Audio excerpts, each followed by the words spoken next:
Big Sills, how you doing, man? How are you doing? What Sills got cooking tonight?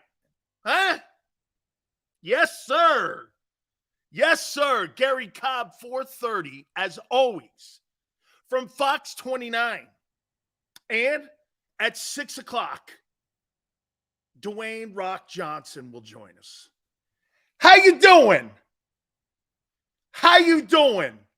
It's only taken me 100 years. Hey, honestly, it's only taken me 100 years to get him on, man. But just absolutely fantastic. So we can't wait for that. The Rock is going to join us at 6 o'clock here. Truly one of the biggest interviews I've ever done. And what's really cool is I got these emails after the whole thing. And, you know, as people really want to continue to do stuff with us. And they love JAKIB Sports. Everybody made it so easy. So we're going to talk to Rock. That'll be at 6 o'clock. All right. Before that, though, what a great weekend in football, and a lot of identities kind of came out in the early part of the season here. So I pray to God that the Eagles have taken this time to understand who they are. You're a running team. Plain and simple. You're not a passing team. You never will be.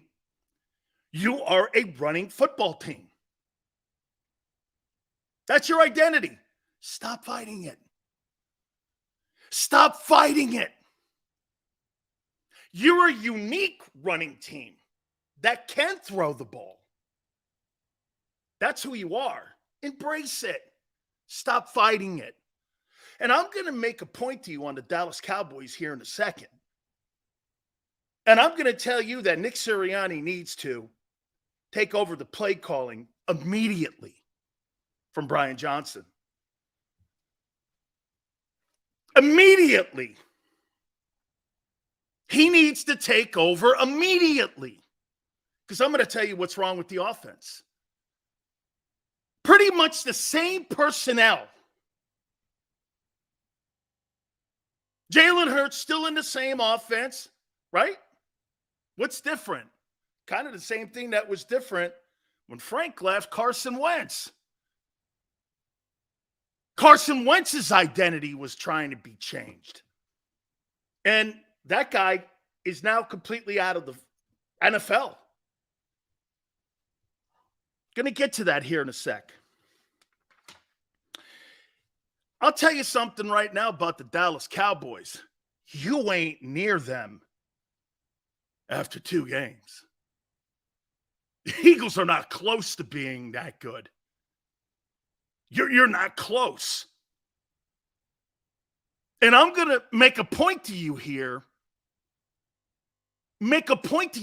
About why Mike McCarthy. I'll tell you one thing about Mike McCarthy, watching him as the play caller. Mike McCarthy's trying to win games. Most offensive coordinators are trying to score points and put yards up. They're not trying to win games. They're auditioning for their next job as a head coach. Hey, look, we could put points up in yards. And that's why all of you out there are doing this. Hey, how come we're not putting the same? Because they changed the identity of the team last year and what they're doing right now. One thing I'll give Shane Steichen was trying to win ball games. He wasn't trying to put gigantic numbers up. He was trying to win ball games. Brian Johnson is trying to put up points and yards. That doesn't necessarily win you ball games. It takes a head. Watching Mike McCarthy, they get in and out of the huddle better. They got a quicker pace to them. I mean, seriously, if you watch the Chargers right now, why do I see the same shit that went on in Dallas that's now with the 0-2 Chargers? Putting up a lot of yards, a lot of touchdowns, no wins. It's almost like it's been taken out of Dallas and now put in Los Angeles with the Chargers. Seriously, when I watch Mike McCarthy, there's a pacing to it. Plays are in quicker. There's a rhythm to it. Mike McCarthy has been an upgrade so far in the play calling for the Cowboys. And it's evident when you watch him play. They look better. No. I'm not talking about the hype. I'm talking about how fluid they look. Hey, by the way, Dak's got a new play caller. Jalen Hurts has a new play caller. Why is Jalen Hurts struggling? I thought all you guys told me McCarthy sucked. Shouldn't Dak be struggling more? Hurts is struggling. Hurts is struggling on offense. Both quarterbacks have new play callers. Yeah, get this. Dak ain't struggling. Dak's not struggling. Oh, but the Cowboys are better than you. The Dallas Cowboys are better than the Philadelphia Eagles. Not close. Not close. Especially on defense. You're giving up 340 yards a game in the air. You think you're playing well. By the way, Tagovailoa looks spectacular against that New England defense that Jalen Hurts struggled against. Hey, in the end, I don't know. Maybe Nick did get it right. Tua looks great. Hey, and if I'm the Miami Dolphins and Chris Greer, remember all those people saying that Herbert's the better quarterback? I think he is still. But Tagovailoa's been playing the best quarterback of any person in the league right now in the early start of the season. Hey, you want to hear something, too, if you go 0-2? Just to show you. Well, it's early, Sills. It's 2 games. Well, here, take this stat for you. If you start the season 0-2, you have an 11.5% chance of making the playoffs. In theory, this is since 1990. 11.5% chance of making the playoffs if you start 0-2. How you doing? 11.5. So when people say it's only 2 games, this ain't baseball where you have 170, 50, when you have 5,000 games to play. This ain't baseball. How you doing? Tua's numbers weren't that much better than Hurts. Dude, Jalen Hurts is a one-read quarterback. He can't read defenses. What's Tagovailoa throwing? What's he averaging here now in his first 2 games? What's that dude doing? 357.5 yards a game, and he's got 4 TDs. This guy's throwing the ball for 360 yards. Dolphins look good, dude. They look good. How you doing? Can't read defenses. You know why? RPO is not a read quarterback offense. Here, use your common sense. Some of you don't have it. You know, sometimes the most common thing on the planet is common sense. Most of you don't have it. Here's an RPO. Hike. Turn. Do I hand it off? Do I keep it? Or do I throw? You're not sitting back reading progressions and moving safeties over with your head. When have you ever seen them do that? They make a couple chucks down the field. There's a reason only 3 people have had 70% of the targets on that Eagle team the last 2 years. This guy's not going over the whole defense. Crazy? Every quarterback that you've played against has outplayed Hurts. Mac Jones, Matthew Stafford, or Kirk Cousins, excuse me, outplayed you. Outplayed outplayed you. Hurts has been the lesser player on the field. One read. One read. How you doing? The reason I say this to you now, yeah, you're 2-0. You have no shot playing like this, winning the NFC East with Dallas. Because Dallas is not relying on their offense. Dallas is superior to you in defense. You know, I don't know what it is with Milk Carton, Hassan Reddick, you know. Yeah, he's injured. Okay. I sure hope someone else besides Jalen Carter can put the pressure on the quarterback. Okay? 21 of 30, 249. He has 715 yards in 2 games. Tua's better than Hurts right now. How you doing? Dude, you can keep Jalen Hurts. I would never build my team around that guy. Ever. Ever. I have no faith in that. I have no faith in that quarterback in building a team. You have to have every all-pro there is in the league around him, and you're still struggling. Can you imagine? Dude, I don't know if Xander's heard this yet, but that guy, Patrick Mahomes, is throwing to people that are named after strippers.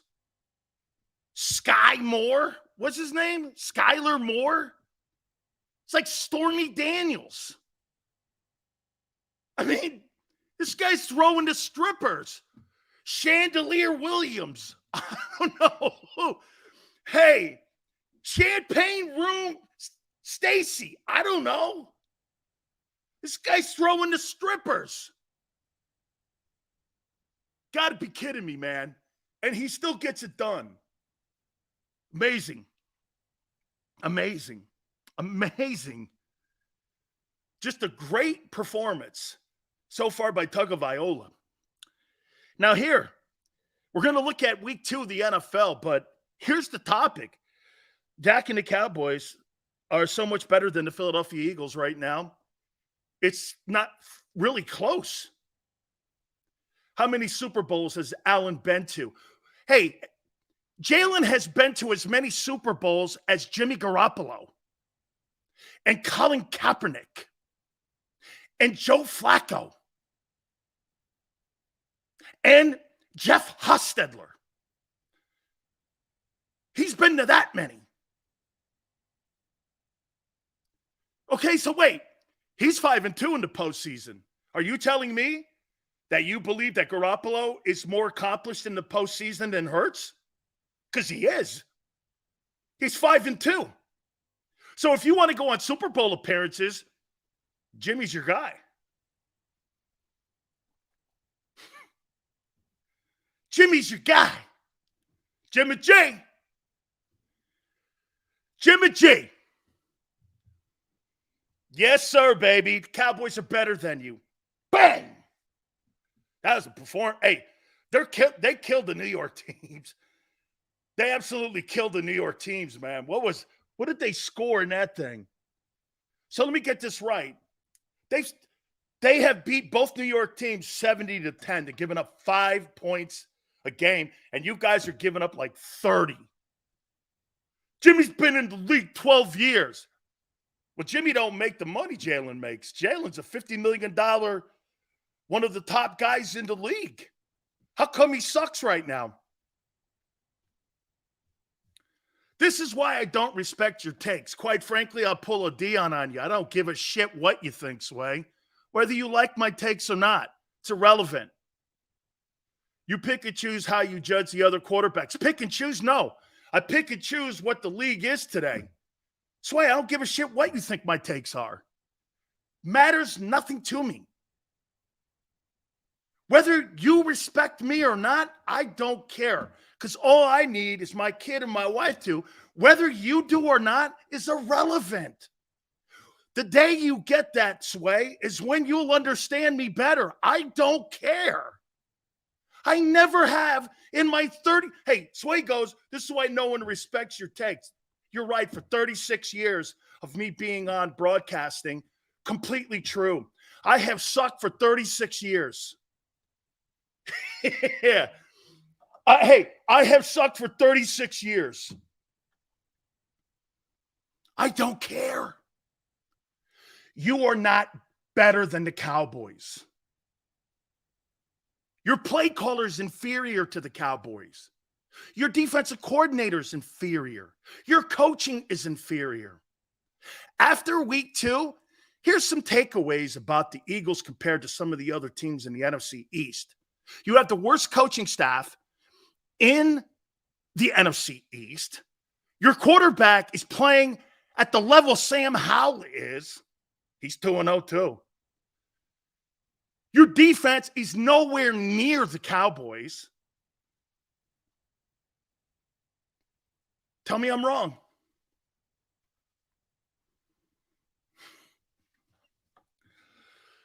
Sills, it's us that can't.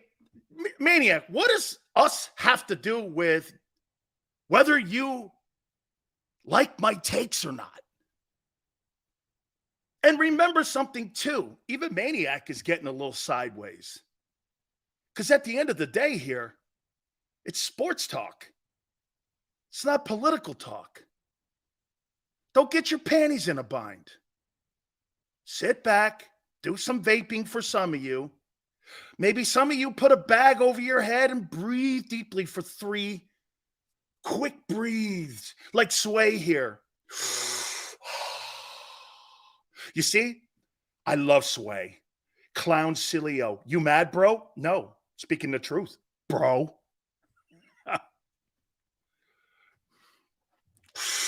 Come on, Sway. Come with me. I'll help you. Your team is, dude, you're here. If I were to rank the teams in the NFC right now, Cowboys, Niners, Eagles, I guess. Yeah, probably Eagles. 3rd. But it's those 2 teams. And then your boys' team. Eagles have not. Yeah, you're right. They've looked great. They've looked great. How about them Cowboys? Phew, maybe get the helmet up. How about them Cowboys? How about the way Dak's playing? 10 times better than Hurts. He looks way better. Better decision-making. Spreading the ball around. Even with some injuries in the passing game. They're just better. And by the way, your quarterback's getting hit more.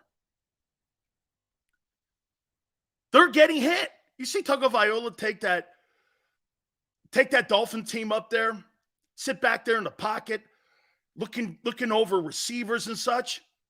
That was a great. He's playing great ball. I hope he stays healthy. Do you understand?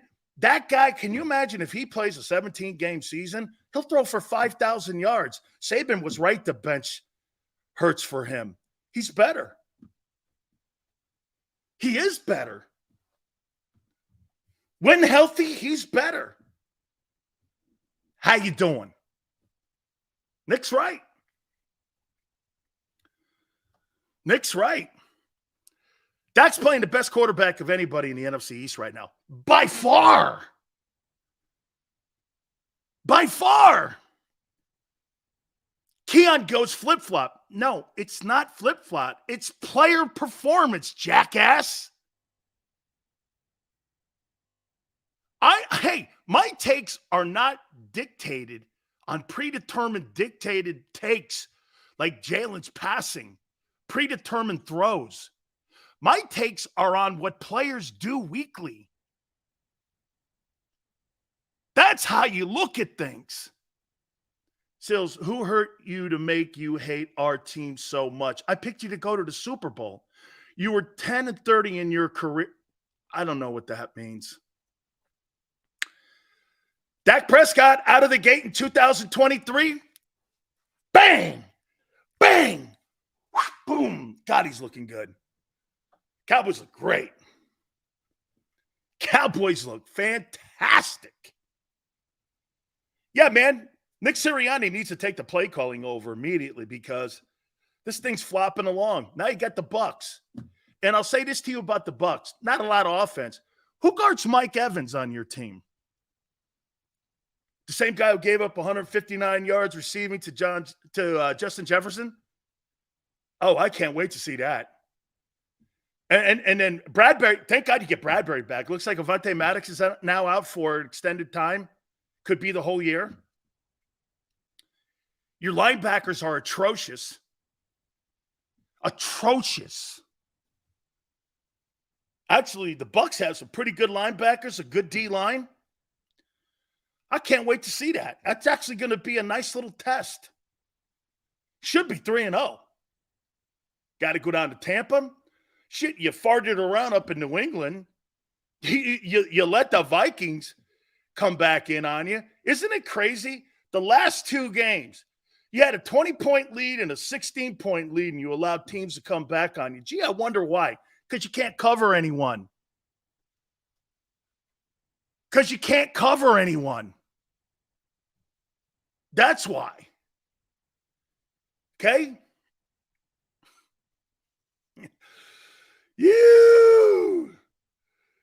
The Patriots are the top team in the AFC. Keep telling you that. You better hope they are. Hey, for your sake, the way your Eagle offense shit the bed in New England, you better hope they are.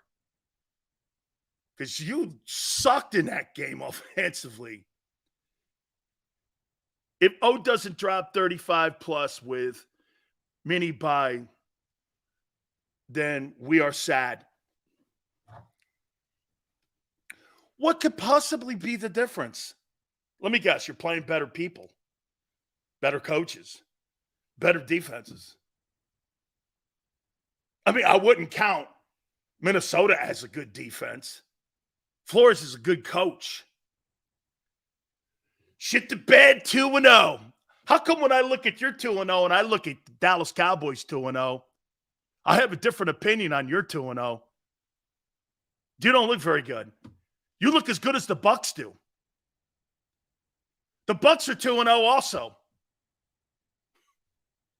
Hey, the Bucs are 2-0.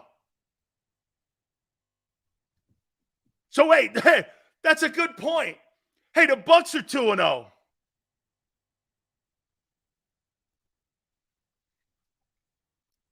Are the Bucs one of the elite teams in the NFC? Oh, they must be, because they're 2-0 like the Eagles. Yeah, that's it. I got it. You'll never beat Josh Allen with that defense. Not happening. Ever. Never happen. Never happen. Shit, the MILF Hunter could probably give you some trouble. I doubt that he'll be still in the game for the Jets at the time. You don't own shit, dude. Dak owns you. Look at those. We own the NFC, and the Cowboys with Dak own you. 8-3, 390 yards a game in 11 ball games, 70% completion percentage, 5 TDs even in a shitty year a year ago. Hey, Xander, I missed that super chat. Can I get that, please? You are such a Hurts hater. I don't know the guy from a can of paint, nor do I give a shit to. I'm telling you what I see. Allen will just throw us the game. You mean like Hurts has the last 2? Actually, 3. 3 turnovers in 3 straight games. Trending in the right direction. Let's see, in the Super Bowl, you had a scoop and score. In the New England game, there was a turnover. And in the Vikings game, you had a turnover. Horrible pass, too, because you can't read defenses. Right? Oh, my God. I told you that I was going to hold off until after week 2. How about the way Brock Purdy's playing? Now, Purdy missed some passes and some open dudes. Hey, it's a divisional game. You're constantly going to see that kind of stuff. They still, though, they got the win. They got the win, the 49ers. Whew, that's another good-looking defense. Shit, your defense is probably around 15 right now. Horrible linebackers, horrible secondary. You're giving up 340 yards a game in the air to Mac Jones and to Kirk Cousins. Holy shit. So you'll admit you're wrong if we beat Allen. Oh, JH, will I ever? Will I ever? Oh, my God. Dude, why is Jalen Hurts struggling? What? He's got more talent than anybody in the NFL around him. Why is he struggling?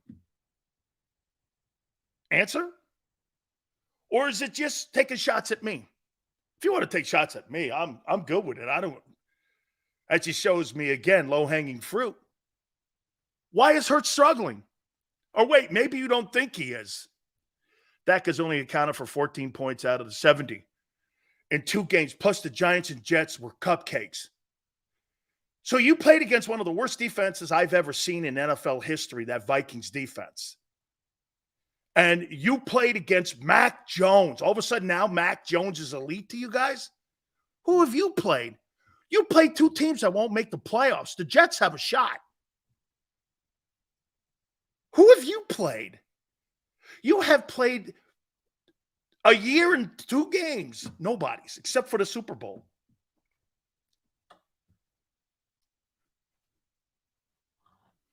Giants suck? No. Yeah, okay, so the Vikings are great. Okay? I'm wrong. Okay. That team has no shot of winning the NFC East right now. That team, the Eagles, has no shot at winning the NFC East. Playing the way they are. None. Looks like the division's not going to be that bad. You laid an egg against that Commander team a year ago. I wouldn't lay another one against them. Cowboys, I don't know. The Cowboys actually may be the best team in the NFL right now. Oh, no. Not the Cowboys. The Cowboys actually might be the best. Is there a team playing better ball right now? It's only 2 games. Like I said, your season could be toast 0-2. In both games, you tried to give the game away with your shitty coaching. Shitty coaching and personnel decisions. Howie had such a banner year this year. Slay said on his podcast, hey, can I get that $10 one, please? I want to get that up here. Xander, that super chat, please. We just need to make a statement with our offense and defense. Yeah, Xander, when you can, put that $10 super chat up. Slay said on his podcast, their philosophy is to get a big lead, then pretty much play prevent the rest of the game, is why Mac and Kirk got garbage time. How dumb is this? Statement by Darius Slay. The Patriots had the ball with a minute left in the game to beat you. So you just think it's to play to the... And then it was a 1-possession game against the Vikings. So truly, you think getting a lead, giving it up, and playing down to your competition is how you're going to win a Super Bowl? Never happened. Bear, they may be able to turn the offense around, but to be real, they did not address the defensive personnel, and they're going to pay for it. There's always next year, just being real. That defense is not good enough. Come on, Sills. Bring the Cowboys helmet out, baby. 2023. Nah. Hey. Shooter, the reason I can't is because Xander knows, man. It's got this like juju that throws my internet up. And so when the Cowboy helmet hits around when I got it up here, man, I actually had to move it into a different room because I kind of believe in, like, the Maloik and all that. So I had to kind of like move it around a little bit and send it into another room, or I can't have it, dog. I can't have it. So I had to leave. Hey, when we hung it up last year, Xander goes, "Come on, hey, dog. Look, I love your stuff, but come on, man. Just not happen. Just can't do it."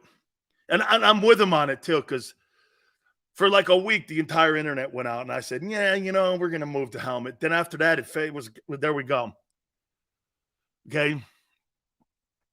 Look, I hate the Cowboys. Go Birds, but we have to be realistic. The Cowboys are the best team in the NFL. Let's ask that question. Who's the best team in the NFL right now? Eagles, Cowboys, Dolphins. Eagles, Cowboys, Dolphins. I don't know. I look at the Ravens. I'm still not going like this with the Ravens. Wow. I'm not doing this with the Ravens. Ravens are 2-0. I don't know. 49ers. Dolphins have the best wins. That's a great one, Micah. That's a great take. That's a great take. That's a great take. You're right. They got the best wins. That's a good way to look at that. That's a great way to look at that. You're right.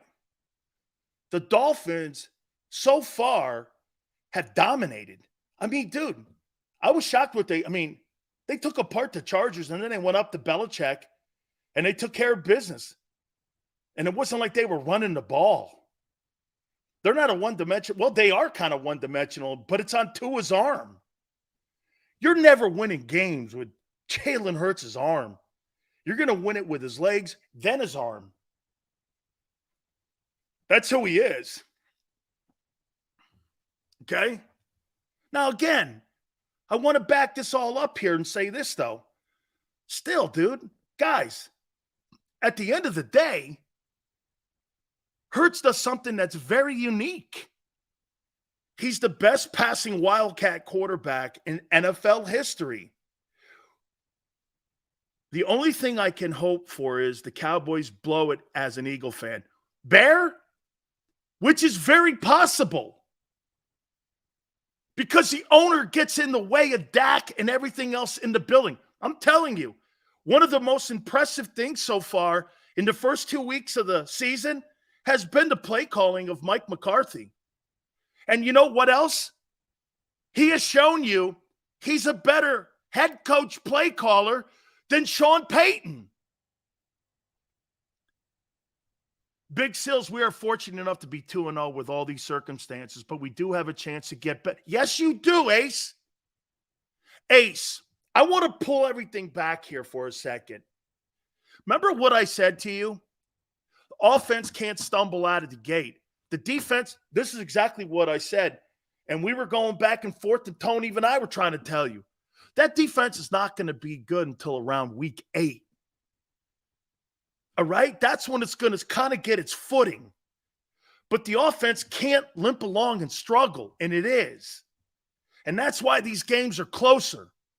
Because the offense, dude, don't tell me, well, we have a different play caller. The Cowboys do too. And they've upped their game. You can't use that as an excuse. Well, Brian Johnson's not a good play caller. I thought Mike McCarthy wasn't. Look at Debbie. Sills is a closet Cowboy fan. I don't give a shit about the Dallas Cowboys.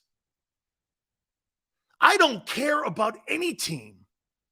I root for greatness. This is where you get an unbiased opinion, Debbie.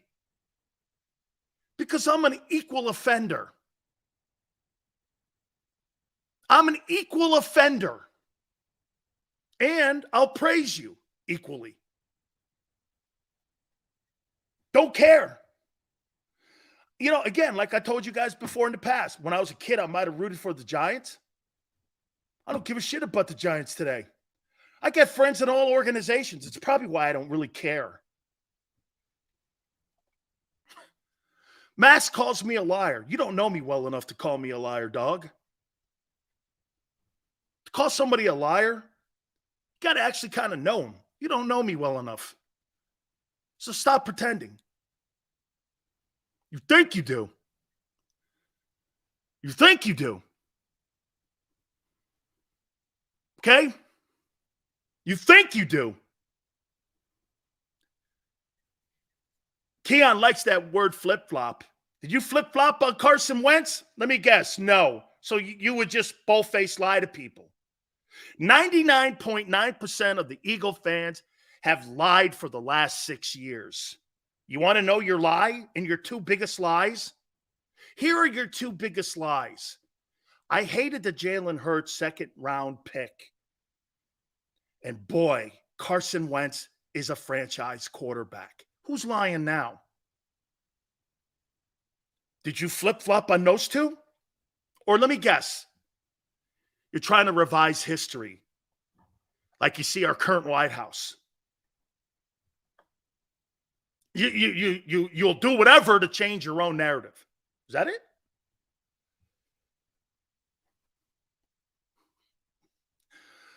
I'll show you. When you say something to me about there's no such thing as flip-flopping in sports. A player either plays well and continues his greatness, or he doesn't. That's truth. My takes are not in cement because sports is not in cement. Sills doesn't discriminate. Much respect, my friend. Thank you, Ace. See, sports is not in cement. The only thing that's in cement is scoreboard. Is scoreboard. Everything else changes with players and how. Michael Jordan, the narrative on Jordan, couldn't win titles. All he could win is scoring championships. That dude will never win. Well, narrative changed. Were you supposed to stick there with your same narrative that Jordan couldn't win titles? Jordan won a title, what was it, for 9 years or 7 years? But when he started winning, that narrative changed. Greatest champion of all time. Oh, okay. Whatever, guy. I don't need to explain myself to you. So the Pat shut down Dolphins. Hill 5 for 40 yards and Waddle 4 for 86. They needed to run the ball to win.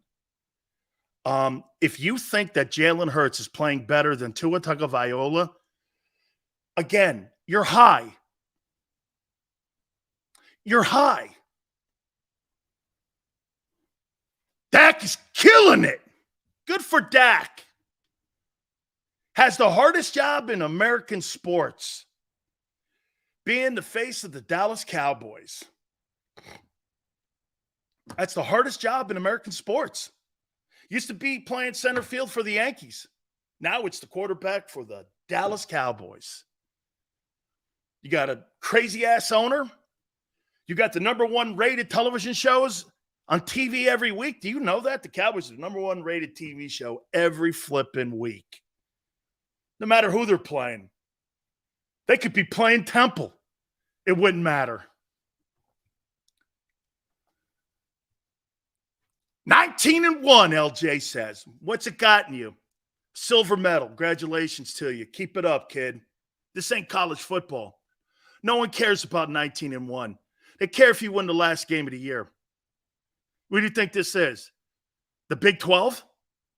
Danny Dimes came up big yesterday. He did, especially in the second half.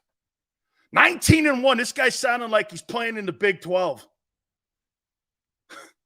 Hey, here's your participation medal for that 19-1. Congratulations to you. Scoop and score. Dude, nobody cares about records. They care about rings. Your legacy is built in what you do in the postseason, not 19-1.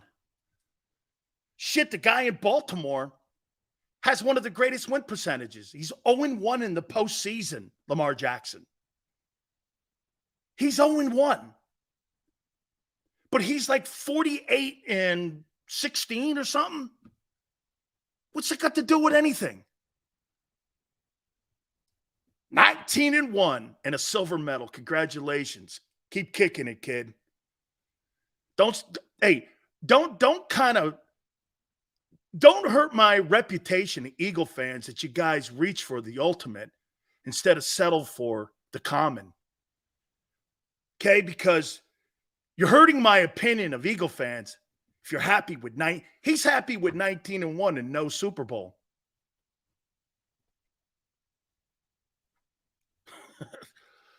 Records don't matter. Why are you always talking 8-3? Because that's a trend versus you. What? Are you under the impression Dak doesn't own you? Dak has 398 yards and 2 TDs in 2 games. That's killing it? Yeah, because he doesn't have to do anything with that fabulous defense. And what did he have, 4 incompletions last game? Jalen Hurts couldn't throw it through a barn door right now. They took the ball out of his hands in the Minnesota game and ran the ball 50 times.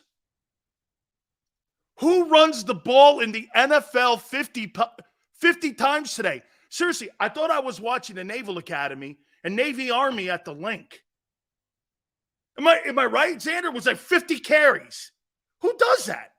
It's like the 1973 Auburn rushing attack versus Alabama in the Iron Bowl. 2 teams running the ball for 50 times. Who runs the ball 50 times? Who runs the ball 50 times? But a team with a shitty quarterback. That's what the Jets should have did, actually. That's what the Jets should have did. 48 carries. Sorry, Joseph. I have to remember, to be actually right. To the point. Right. Because the Vikings couldn't stop it. Okay? So wait a minute here. You have no passing game. Whatever, dude. Here. What have you done in these days as you get ready for the Buccaneers? What have you done to right your offense? What have you done?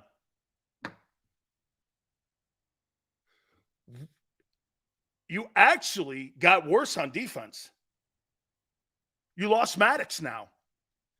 Who'd they sign to a practice squad guy? Howie's not going to have the same luck. You're already not having the same luck health-wise. 2-0, no explanation needed. That's it, Callie Green. You're going against another 2-0 team, too, the Buccaneers.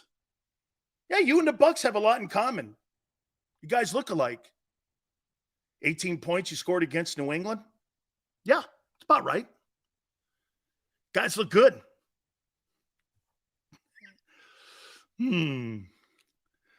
Sills, I love you, but damn. 2 weeks in time. Hey, hold on here. There's only 17. See what Maniac just did? Only 2 weeks. Excuse me. So that we could put this in proper perspective, there's only 17 of these things. This is good. We need whatever. Hey, there's only 17 of these. Maniac, 1, 2, 3, 4, 5, 6 to 17. Count with me. There's not 50 or 60 of these. There's 17 of these. You're almost through the first quarter pole of the season. 4 quarters, a little more now because of the 17th game. Try a little arithmetic. Nights at Passaic Community College would help Maniac a little bit, Maybe a couple arithmetic classes. Maybe that'll help you out a little bit. Or a calculator. Xander could probably help you out. Undefeated, baby. Bucks are undefeated. Yes, sir, baby. Who's Nick Wright? Never heard of him. Who's Nick Wright? You make it sound like I know these loser people that are on the. I know a few dudes. Wentz flopped on us. But not Jalen. He'll never. He's my knight in shining armor. He's the best guy I've ever seen in Philadelphia sports history. Quite frankly, that's nice and all. It's good when you put it on the Parade magazine inside the Inquirer on Sundays. What a good dude he is. Kissing babies' heads, signing autographs. That's great shit. I just want you to win a Super Bowl. It's great that we're all nice. Yeah, it's good. It's good. It's good. And I'm not saying it's not. But really, at the end of the day, I don't know that guy from a can of paint, nor do I give a shit. Prick, I live 10 minutes from Passaic Community College. Maniac, man. It's all good, brother. 19-1, trending strong. Yeah, man, as long as you're on the podium, right? I'm with you. How about them Cowboys? Look at Jimmy over there, man. Every time I saw Jimmy, we were talking about it. Sirianni's got to take the play calling over. Your boy Brian Johnson's not cutting it. He's trying to score points and put yards up on the board. He's not trying to win games. That's one thing Steichen did. They were going to win games, and they didn't give a shit how it looked. Whether Hurts threw for 140 yards or whether they ran the ball 70 times. But what they did was they had an identity. The Eagles don't have an identity right now.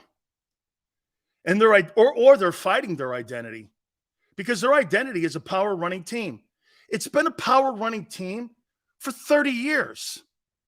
Now you're trying to turn Jalen Hurts into some drop back guy, which he is not. Even Saban saw it. And you're fighting your identity. Listen, I'll give Carson Wentz more of a buy and an alibi because Frank left and the talent left around Wentz. What's Jalen's excuse? What's Jalen's excuse for his number one wide receiver barking at him going, I'm wide open? Dude, I'm wide open. Your own people are bitching at him. You're going, Seals is making this up. Well, was AJ? So wait, who's making it up about Hurts? Both AJ Brown and myself?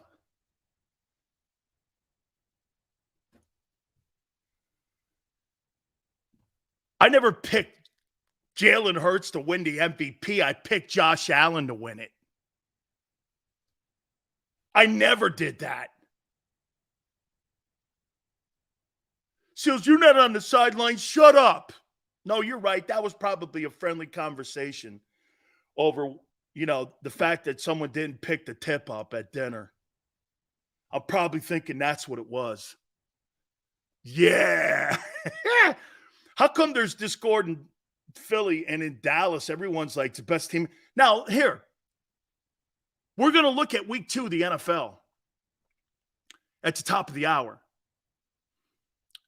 Who's the best team in the NFL right now?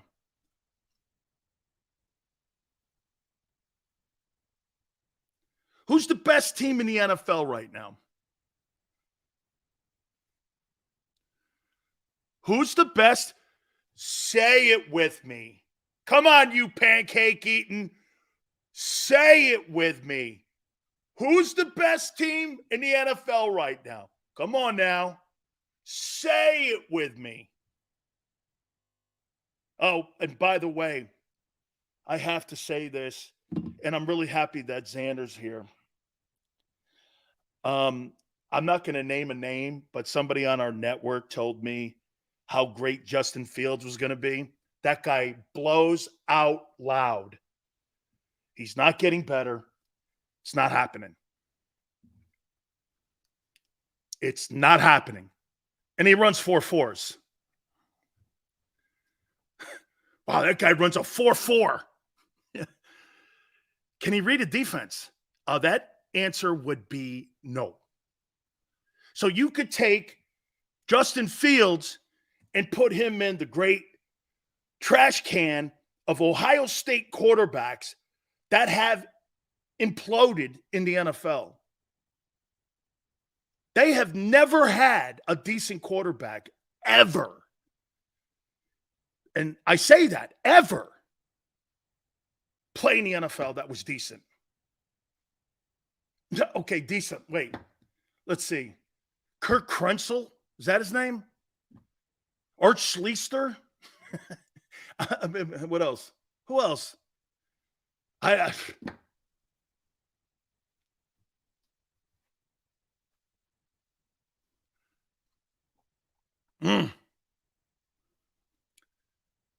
Fields is exactly what Hurts isn't. They want Justin Fields to be Jalen Hurts. Here's the difference. Jalen can throw the ball. Fields can't. He's no better than Taysom Hill. And the Bears are fighting it. Justin Fields is Taysom Hill.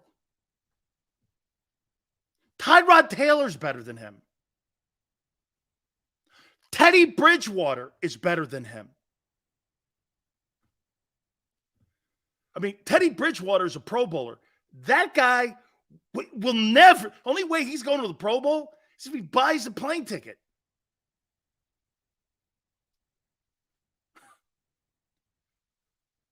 Okay? Justin Fields sucks.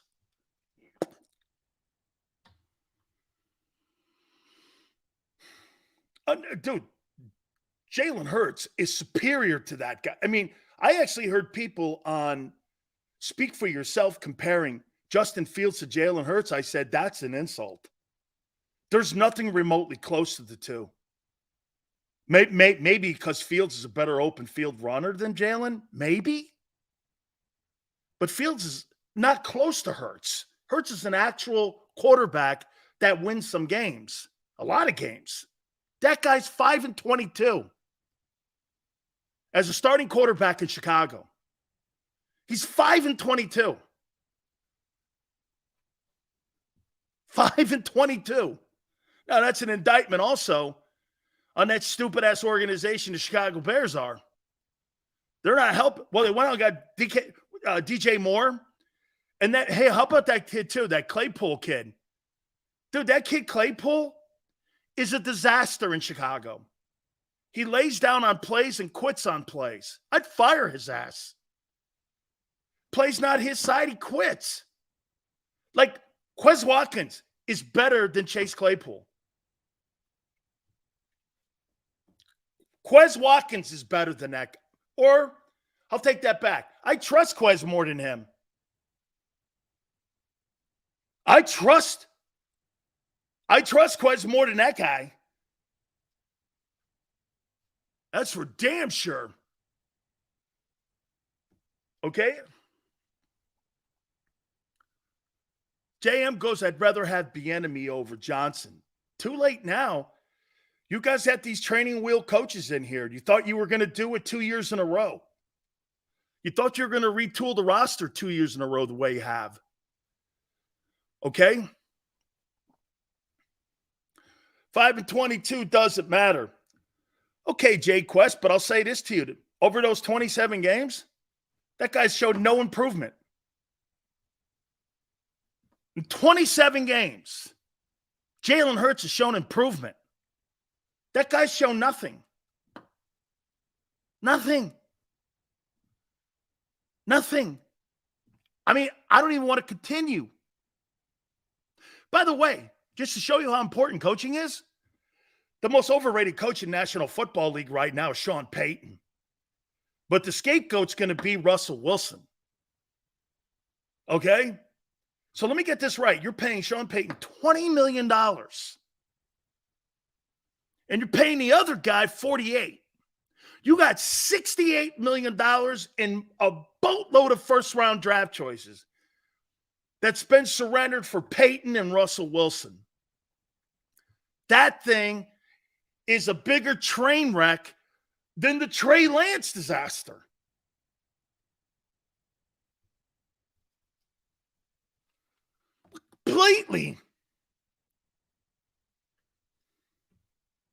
Completely. Okay?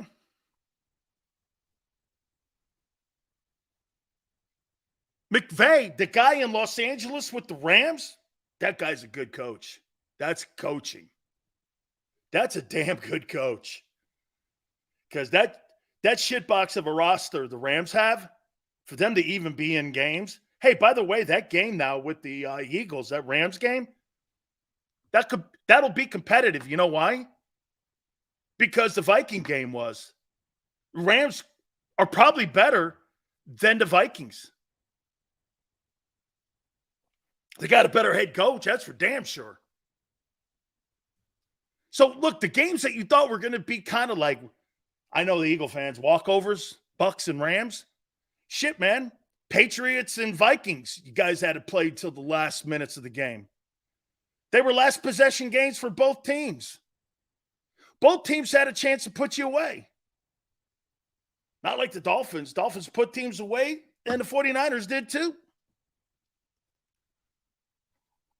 We're going to look at week 2 of the NFL. We are. That'll be at the top. Whew.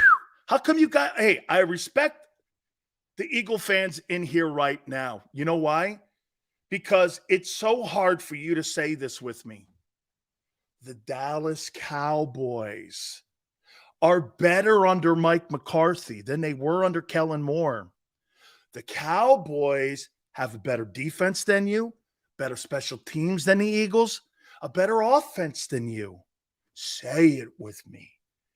It will help you get over your anxiety attacks. It's only the Bucs this week. I wouldn't be afraid. They're 2-0 too. I wouldn't be nervous because you're supposed to kill them. Say it with me. How many points you think you beat the Bucs by this week? By the way, oh yeah, I'll take a look at the Bucs here in a minute at the top of the hour as well. Say it with me.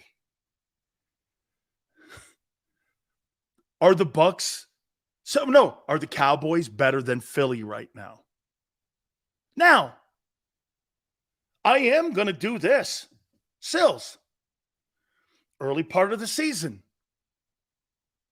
Would you rather be better in September or in January going into the playoffs?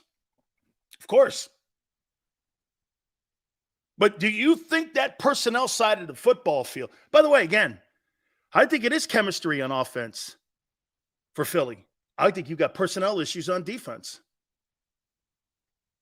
How he's signing these people, to the practice squad roster, it ain't going to help over there. This shit should have been addressed in the offseason. Damn, Sills, you're right. Again, I was being insecure.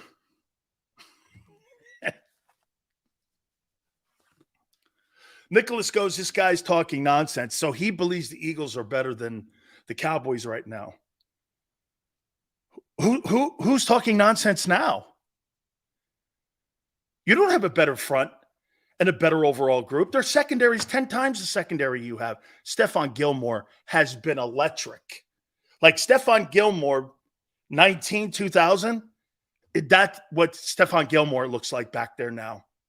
He looks fabulous. Fabulous. Remember, he was the NFL Defensive Player of the Year. He looks fabulous. Hey, LJ, you know what? It's an easy go-to, low-hanging fruit. Congratulations to you, dude. Doesn't bug me no more. It really doesn't. Because you don't know me or anyone that does.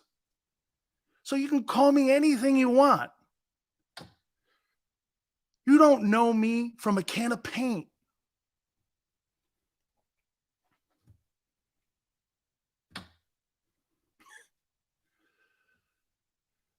Say it with me. Who's a better play caller, Mike McCarthy or Brian Johnson? Shit, or Nick Sirianni. So the Cowboys have the advantage in coaching over you. Quarterback's playing better. Their offense is playing better. Now, Zach Martin did get hurt. Okay? Dan Quinn, you know what? I'm going to say this to you about, I think Sean Desai's not doing that bad a job with some of the deficiencies that he has on defense on that side of the ball. I actually don't think he's doing that poorly. He has no linebackers. He's very youthful in the safety position. He had to play a game without Bradbury, and they're 2-0. I personally don't think he's done that poor job. They're just not as talented. And, you know, Jalen Carter's great and looks like he's going to be a beast. But Reddick has been a no-show. Last game, he pressured the quarterback. That's not fair. Zach Cunningham played a little better. He did. Played a little better. Okay? That's a fact.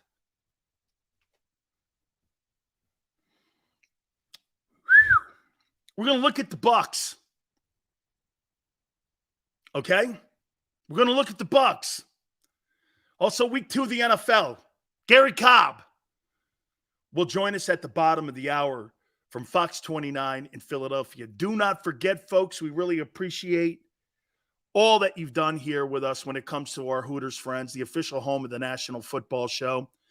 Just a couple of weeks, we're going to be at the King of Prussia one, and we can't wait to meet so many people. I get texts and emails on people that are going to be coming in to see us.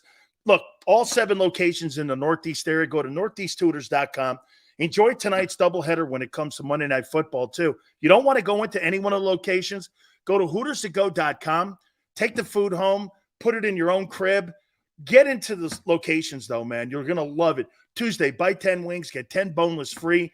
Wing Wednesdays, a 40-year tradition that you have at the Wing House. 40-year tradition, 1983, all you can eat.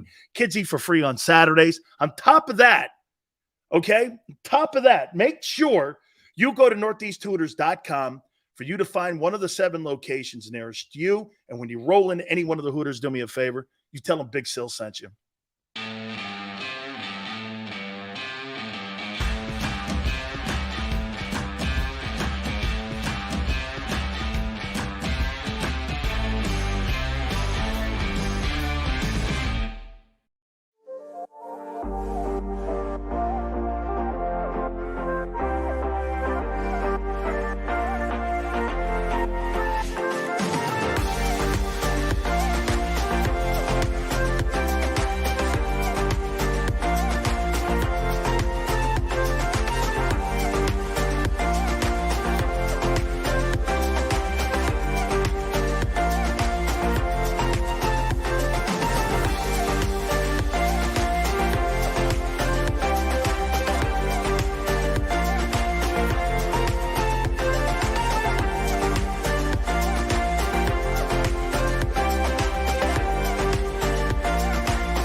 Go passionately.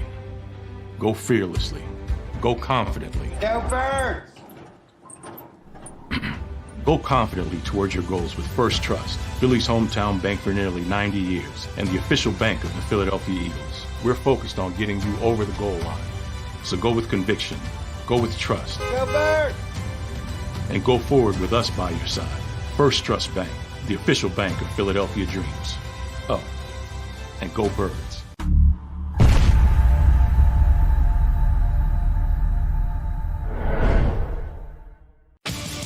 The greatest fans on earth. It's a bold statement, but would you expect anything less from Philadelphia? 58 years of heartache creates a toughness, a grit, a resolve not found in most. Sure, our prayers were answered, but now that we've had a taste, we're looking for more. Pondley Hockey, official partner of the Philadelphia Eagles. All right, did you know I was the Mommy Slam Dunk Champion? Really? Yes, really, don't sound so surprised. Let's see it. Oh, you're ready. All right, here we go. Let's hear the crowd. So go to right, go to left, fake a mom. Mama, go up, up, up. She did it. Again? You can't avoid gravity, but United Healthcare can help you avoid financial surprises by helping you compare costs and doctor quality ratings. United Healthcare. Uh-huh. EAGLES. Eagles.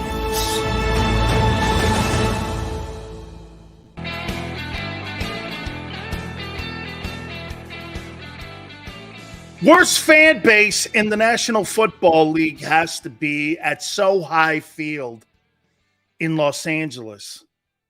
I mean, every single opposing team that goes into SoFi Field and their fan base rolls in, they dwarf the Rams or the Chargers. I mean, you have two professional football teams in Los Angeles, Chargers and the Rams, and you'd never know it. You'd never know it. 49er fans were the loudest of any fan base in that stadium I've heard in a long time. I mean, seriously, dude, you got to come to have a conversation with somebody in that place because SoFi Field is like it's a joke. I agree with you. Hey, Zeus, man. I don't ever remember when, prior to the 20 years the NFL wasn't in Los Angeles, I don't remember the Los Angeles sports fans going, hey, we need an NFL team in LA. Or now two. They could give a shit if there's two NFL teams. The league only moved them there because it raised the rent. And it raised the value on the two teams. It's the only reason they moved. They didn't move it there for fans. They moved it there, so guess why? The value of the league goes up. Having it there versus having in St. Louis or San Diego, they didn't do it for you like they lie and tell you. They did it for their own wealth. Sills busting a gut, love this way. You torture us, remember. Most are delusional. Philly. Hey, dude. Hey, I appreciate all of you here.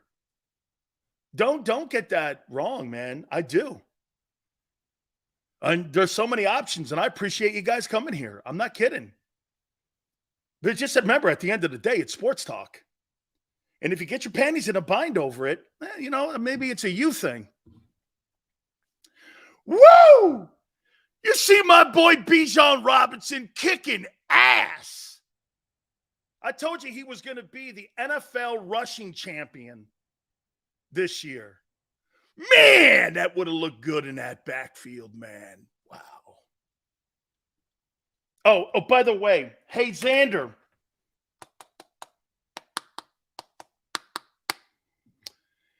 Yeah, this is Dan Sileo. I'd like to place a missing person, Nolan Smith. Yeah, I don't know.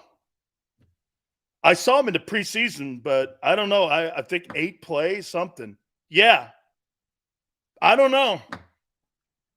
Yeah, well, I think his current address is the NovaCare Center in Philly.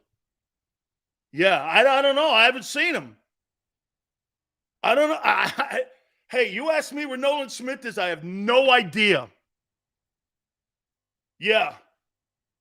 Okay. Hey, I'm just calling to make sure no one's kidnapped his ass or anything. Yeah. All right. Please keep us informed. Thank you very much. I appreciate it. Nolan Smith. Yeah, this first-round draft choice that they took at number 30. Yeah, I haven't seen him. All right, bye. Damn. Missing person, dude. I haven't seen the guy. Hope he's okay. Have you guys seen him? I hope he's okay. I hope he's okay. I mean, I don't know. Maybe Hassan Reddick knows where the hell he is. We'll see. Don't forget, The Rock will join us at 6 p.m. Eastern time. Gary Cobb, bottom of the hour.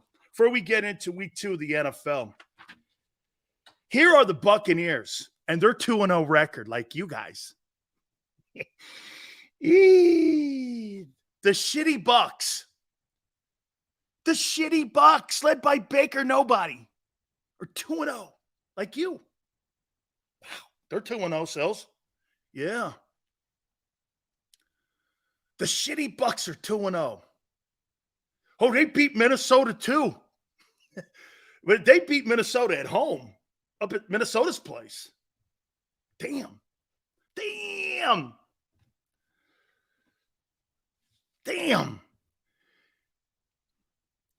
He's missing, just like the United States lost the Jet.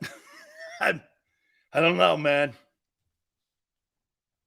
How about them Super Bowl picks? How they doing? Well, the Bills are 1-1 and the Cowboys are 2-0. Pretty good. Not bad. Hanging in there. Here are the shitty Bucks. Bucks are averaging 20 points a game. You guys should blow this team out by 21 points. Right? At least 21. You think you guys should blow them up by 21? Here. How many points did you blow the Bucks out by on Monday night? I'm going to save this. Got a lot of stuff here, too. How many points should the Eagles blow out the Bucks? 2-0. Marcus Nolan Smith. 6 times Pats. 17-20. 7-10.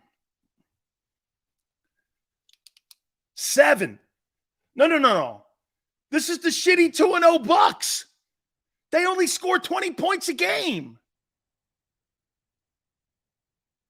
Wait a minute. 17 points. There we go, Ty. Come on, Ty.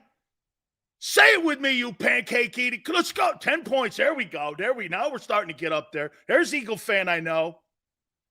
Come on. 10. Come on, 10. Give me a break. That's not Eagle fans. I know. 7 points, 3 points. Where's your confidence? 5-3? Come on, Barb. 14 points. There you go. 7 point. Boy, I'll tell you, man. Seems to be a little bit of people being a little bit nervous about the O and the D. Watching Justin Field was a comedy show. He's terrible. 6. There we go, Omar. That's what I'm talking about. Tito's got 3. So the majority, you think this thing could be close? Okay, here's who they are. They're averaging 20 points a game. They are only giving up 17. The Buccaneer defense is giving up 43 yards a game in rushing. Got a great front 7. Jalen Hurts should have a feast versus the Bucs, who are giving up in the first 2 games 328 yards a game. I'm expecting Jalen Hurts to throw for 350 yards Monday night. All those weapons, the Bucs are giving up 330 yards in passing offense. 330. 330. Senor says, I thought you said the Bucs defense was good. Oh, I'm not going by what I think. I'm going by who they are and what you think. I haven't put my opinion in. I'm going off of what you are and what the Bucs have done. Bucs are giving up 330. And according to you, Jalen's a tremendous thrower. Well, here it is for him. Got a secondary that's surrendering a lot of passing yards. Can't wait to see it. Bucs can stop the run. Bucs can stop the run. Look at the yardage out there for Jalen and AJ and Devontae and Tyler Swift and Dallas Goedert. Look at all this. Tyler Swift should have a huge game. She should really have an enormous game. Big game. Xander's probably upset because DeAndre went to Xander's high school, so, you know. Yeah. They won't stop our run. No, you mean like the Patriots did. Patriots front seven ate you up. They dominated the Eagle O-line. Dominated.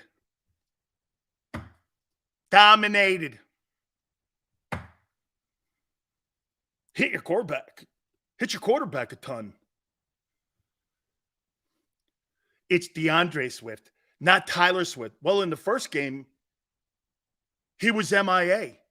Great coaching decision. So how do you put a guy on MIA in game one who turns around and has 173 yards in game two? I call that an inept preparation for your roster. Kenny Gainwell is not going to win you games in Philly. He's a nobody. DeAndre Swift's a good player. He's a good player. He's the only one worth the shit in that secondary, in that running back room.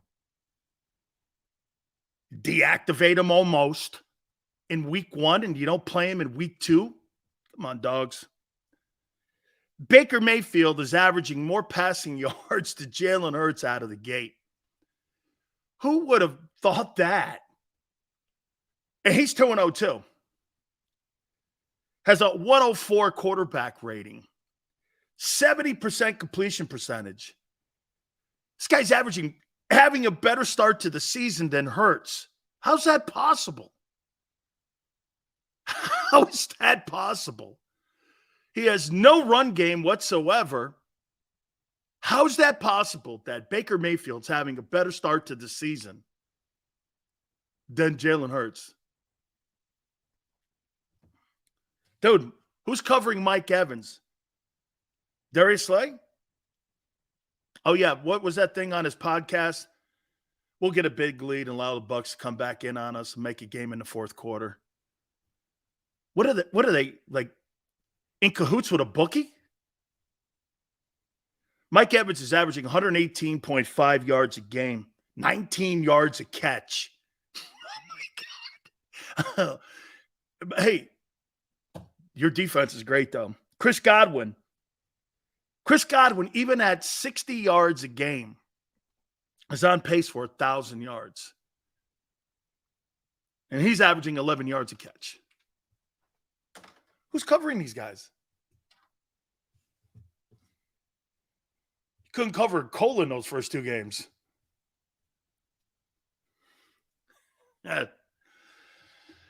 Oh. So I say this. According to y'all, Buccaneers don't have a chance. Eagles, 42, Bucks, 10. What do you think? Eagles, 42? Eagles 42-10. Okay. Yeah, that's what I'm expecting. 42-10.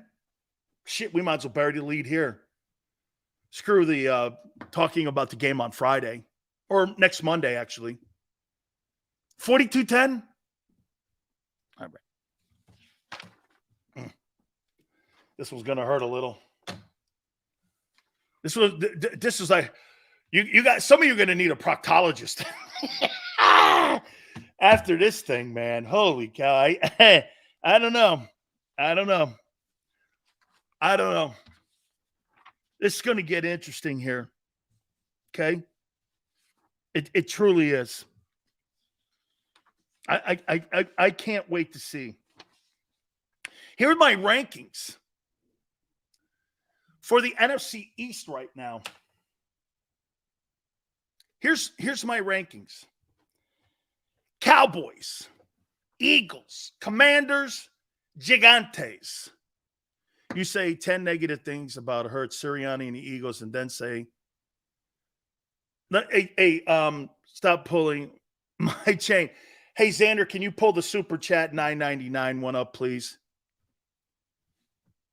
You say 10 negative things about Hurts, Sirianni, and the Eagles, and then say out of the same mouth, Eagles are going. I never said the Eagles are going to Super Bowl this year.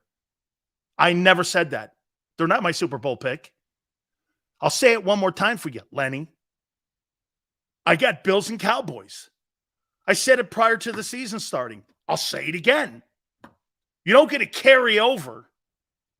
The disrespect for Hurts is unreal. He shouldn't put McNabb on the back of his jersey. Yeah. Okay. Last year, you picked the Eagles. I did. This is 2023, though. Okay.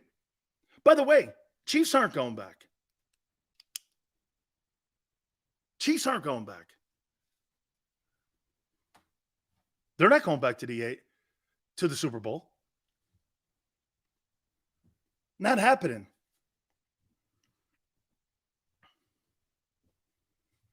Bills not making it to the Super Bowl, just like the Cowboys. Well, your team's not going to get near it. Not with that defense.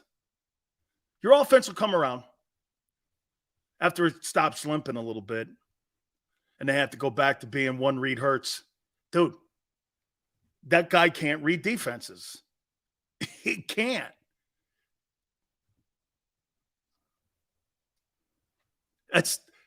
They run a great offense for him. And Brian Johnson hasn't figured it out. Dude, let them go back to doing what they did a year ago. Have him run more. He needs to run the ball 17 times a game for you to win. And for that offense in the passing game to come around. Last year you had Miles Sanders. Hey, by the way, you think Miles Sanders is being felt right now? Just asking. You think Miles Sanders is like his impact on the offense? You think him not being there is anything? Umberto goes, are you picking the Bucs to win Monday, Sales? Absolutely not. Are you crazy? 42-10. Jalen for 375 yards passing. The Bucs are giving up 340. Come on, man. Jalen should feast. He should feast. I got 375, 3 touchdowns. Kidding me? 42-10. Eagles. You bet. Against the 2-0 Bucs. Jalen for 250 passing and running. Jalen throws for 375 on Todd Bowles. Well, they're surrendering 340 yards now. Dan, I hear sarcasm. Kyle. What would ever give you the impression that I have sarcasm? Shit, Xander had a guy on his network one time with sarcasm and got him in trouble. How dare you think I would have sarcasm? I know better than this. Oh. Oh, baby. I can't wait for JAKIB. Hey, man, the Cowboys are the best team in the National Football League. How you doing? Watch this. Bang! Holy shit. Dak Prescott is playing lights out. Tagovailoa. And then you have, hey, the Bucs are 2-0 too, man. Shit. The battle of the undefeateds on Monday Night Ball, next Monday night. The Buccaneers in Tampa and the 2-0 Eagles. 2 offensive juggernauts. Let's bring JAKIB in. He's shaking his head going, oh, my God. Hey, the Eagles got to play better, man. They're not going to beat Tampa the way they played. If they don't play better, man, they are not going to beat Tampa because, you know, with the way the secondary looked and the linebackers, and you know those linebackers they have with Tampa Bay, man, they got a defense, and they're playing well.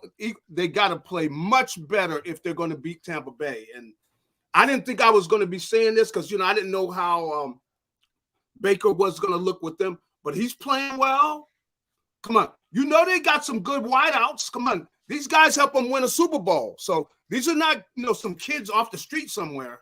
These are professionals. And Tampa Bay's got a good football team, and they're playing like it. Eagles got to play better football, man. They got to play better on both sides of the ball, or they are not beating Tampa Bay. What's your most disappointing takeaway in the first 2 weeks? The most disappointing, there's competition. Well, of course, the passing game it's been erratic. It doesn't look like there's a lot of confidence. I don't know that Jalen's really seeing the field well. I don't know if I put that as one because, I look at the defense.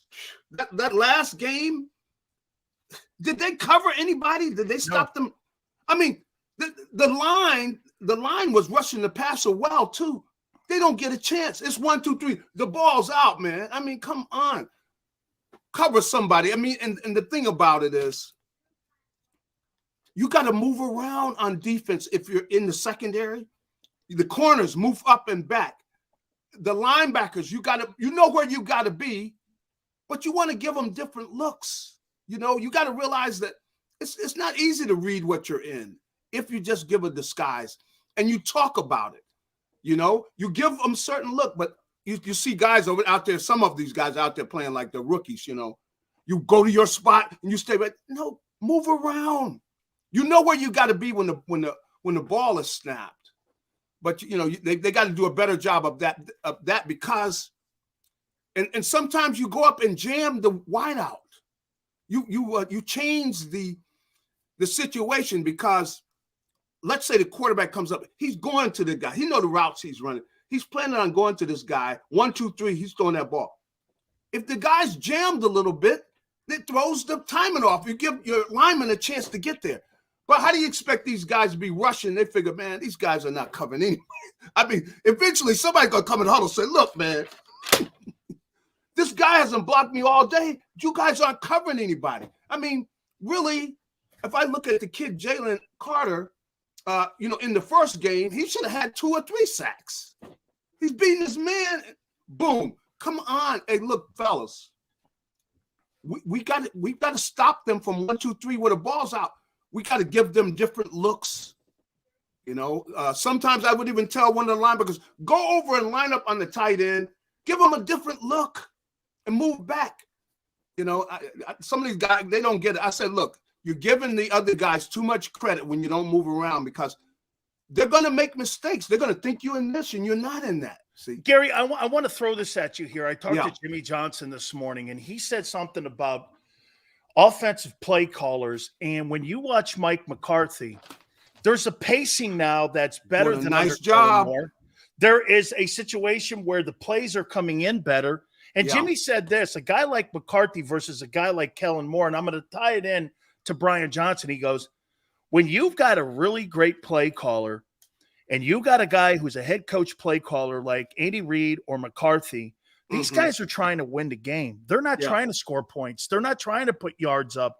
They're trying to win games. Correct. And and maybe Shane Steichen has been underestimated because, 1 week it was this guy, 1 week it was that guy, 1 week it was running the ball, 1 week it was this, but there was continuity to it, and the offense ran on a rhythm. There's just no rhythm with this. Do you think Nick Sirianni should take the play calling over? Well, I haven't been pleased with it, and I don't know all that they're running. I mean, I haven't been pleased with it. I don't know that I would do that right now. The thing I think is I know that one of the things they were doing is they were trying to take away their passing game. They want to make them be patient, and finally they said, good, if you're going to play this dime, if you're going to play a dime, we're going to run the ball down your throat. So, some of that was one of the issues, which you don't want to, if somebody is, they'll do anything to stop your deep passing game. Well, then you got to be patient. You're going to have to be patient. So that's some of it. I just don't think that he had a good feel for what they were doing. And I know that they were throwing everything in the kitchen sink at them. They had guys lining up where you got 5 down, across the middle. And then they got 3 and 4 guys lining up deep. So they take away the deep ball. So this is the kind of thing where they just got to relax. Let's see what they're in. What do you see? You talk. Come to the sideline. You talk. Johnson, he's got to be able to talk to the guys to see what they're in, because they didn't seem like they identified what they were in and then make up a game plan for it and you attack it, Now, I did like the fact that they ran the ball. Seemed like that was part of it. Look, they cannot stop this run. So we're going to keep running it. And they ran all the way down the field, calling the same play over and over and over. If that's what you got to do, you do that. But one way or another, you've got to identify what they're in, because you got to realize the players are saying, hey, what are they in? Come to the sideline, communicate. What are they doing? And we've got to make an adjustment. Gary, did you think that as well. Did you think that the Eagle coaches on offense took the ball out of Jalen's hands with 10 minutes left in the game because they became one-dimensional like in 2021? Yeah. They stuck with what they were doing best. The whole flare-up on the sidelines with AJ and him. Hey, look, I'm not making anything out of it. All I'm saying, it was a point in the game where it had carried over from, I think, the New England game where Jalen was just reading these wideouts, and I think it kind of overflowed a little bit. I'm not saying it's a thing, but it was pointed out, and to me it emphasizes how that he's not seeing the second wide receiver open, and they just decided to go, no, we're going to run the ball 48 times. Do you think that was a cognizant thing to go, let's just stop throwing the ball. They can't stop the run. Let's go win a game. I definitely think that's part of what they did. I mean, because you don't run the ball 16 times. You go down, they had a 16-play drive or something, and they had 14 runs. That doesn't happen by accident. That's something that you choose to do. And you know what? If that's what you got to do, then that's what you do, because they needed to develop some confidence. Once they started running the ball, you started developing some confidence that they had confidence in those particular plays. With what they were doing in the passing game, there's no way you could have confidence in it because they weren't successful. Jalen's either just throwing the ball away, he's checking down to somebody that has already got a guy almost all over him, and they weren't getting anything done. So I think they made the right move. In fact, before the game, I thought they were going to have to just flat out just run the ball because what's his name? The GM who was really Belichick's son. Just about Flores. Flores is Belichick's stepson. 17 years he spent in New England. So you knew, and they probably talked. Come on, they talked during the week. And what was successful against them, this is what they did. So they were going to make the Eagles be patient. And Jalen wasn't sure about what they were in because of some of the things they were doing late. So he can't turn the ball over. You can't turn the ball over and lose the game. So he started being more conservative, and they just ran the ball. If that's what they got to do before they get put together a game plan for that. But they got to have a game plan for that. You can't let people just take away your key weapons, or you're going to have a blow up. And the blow up, come on, how many times are there blow ups in the game? It's usually it doesn't get on the screen but guys are giving choice words to each other during the game. Now, you know that. We know that. Yep. So, and you know what? If you care about the game, it's going to happen sometime, because everybody's got all their emotion in it. You're playing. There's a fight going on. Sometimes you're going to have the emotions go over it. And if that doesn't ever happen, then you don't care enough. No, I completely 100% agree with this. And I'll say this to you too. Yeah. There's something else that we're noticing a lot more. Hurts is getting hit in the pocket more, Gary. Yeah. I mean, he's getting hit more. And to me, there is such an emphasis on him throwing the ball instead of doing the stuff he did a year ago that, to me, why are you trying to change? It's almost like they're fighting their identity. Well, they took away some of the runs, though. They have additional people outside, and they're kind of playing to take that away because They want to make them be patient, see, because, they've had so many big plays. It's just bang, bang, and, they go deep, even though they did have opportunities, because the routes to AJ really, it's a shame he didn't hit one to him because they're very close and really had a pass interference penalty on one of them. So I think the plays are there, but you can't just force the ball. If you got three guys sitting back there, like on the one interception, hey, you can't make throws like that. You got about three guys on the guy you're throwing the ball to, and you throw it in there anyway. You can't do that. How about this, Gary? Yeah. So you go in week 1 from Belichick to Flores, and now you got Todd Bowles on Monday. I'm going to say this. They may not have the superstar quarterbacks in their building, but these guys know how to stop offenses. And do you think some of the game tape on Hurts a year ago, all these coordinators are starting to get the book? You know this, man. Yeah. The number one priority for a quarterback and his growth each year when we watch it is watching him get better fundamentally and watching him get better because everyone knows these coordinators. It's like a pitcher, right? That's right. You know what a hitter can take. Maybe he can't take the outside curveball. Maybe he can't take high and inside. Yeah. And you start to get a book on these guys. You think that's what some of these coordinators are starting to do to Hurts in that offense a little bit? Without a doubt. Without a doubt. I mean, Belichick and Flores, come on, these guys are not, they didn't just happen to the game, man. 25 years together. Come on, this is what they do. So they gave him looks, and they took things away from him. And as I said, if you're not sure what you're doing, you're not throwing the ball and turn the ball over, end up losing the game. Now, that's, if you got to be more conservative where you're throwing the ball away, you're not sure. I'd rather have that because you're not playing against the best teams in the league. So they got out of there with 2 W's with some ugly football. So we will take the W's, but they got to play better. They know they got to play better. And it starts with, the coaches. Hey, Gary, I'm more impressed with the Buccaneers 2-0 start than I am with the Eagles 2-0 start. Correct. I mean, I saw it. That's why I said if they don't play better, they're not beating the Bucs, man. Down in Tampa, too. This should be a tough game. What's your biggest concern on defense? Biggest concern on defense, I guess, man. Covering? I guess, yeah, covering. I think so. They're giving up 340 yards in passing offense. And get this, to Mac Jones and Kirk Cousins. Now, Kirk Cousins is going to the Hall of Fame of fantasy football.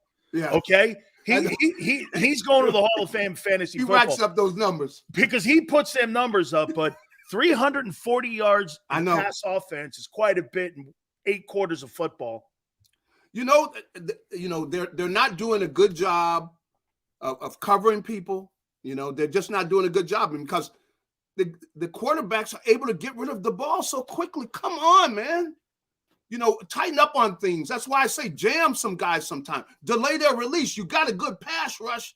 All you got to do is take away, one or two, take away those guys sometime where you take away the first 2 options, and you're probably going to have some sacks or some good plays are going to happen. Now, they did force some turnovers, so I give them some credit there. Fortunately, they forced turnovers, and we'll take that. But they know they got to play better. I mean, anybody looks at that tape, they know they got to do a better job of coverage, and you can't just let guys 1, 2, 3, because that's what Baker Mayfield, he's getting rid of that football. I saw him on the tape. It's 1, 2, 3, and that ball is out. So you got to delay some of that. Hey, I'll say this to you too, Gary. I put a call into the NovaCare Center, and I made a missing persons report on Nolan Smith. Yeah. I mean, dude, if Reddick is hurt, I know. Yeah, Reddick is not, his hand, and I kind of thought that was going to happen. You know how important your hands are. You're trying to pass. Oh yeah, absolutely. Grabbing, your hands are important. If you can't grab, if you don't have your strength in your hands, that makes things very difficult. So I didn't think he was going to really do much because I'm saying I know, man, if your hands are right, it's hard to pass rush. It is totally, and it's hard to engage with everything. But we have to be impressed with one thing on that defense. Carter and Davis Jordan Davis has maybe been the most improved player on the entire football team. Without a doubt. And Without a he's doubt. now, instead of being a two-down guy, Yeah. he's starting to show them that, even though the center was out, well, I told everyone last week, Gary, well, if the center's out, you got to dominate. And he did. That's so, right. Yes, he did. You've got to be encouraged by the two tackles inside. Very, very much so. Very much so. And, you could see some of it. And that's where, you've got that chemistry in there. Guys are competing with each other. That the last thing Jordan Davis wants to see when everybody came in there and he can't go anywhere without them saying, like, man, your buddy, man, because this guy's a player and everything. He gone home and rolling in the bed. Hey,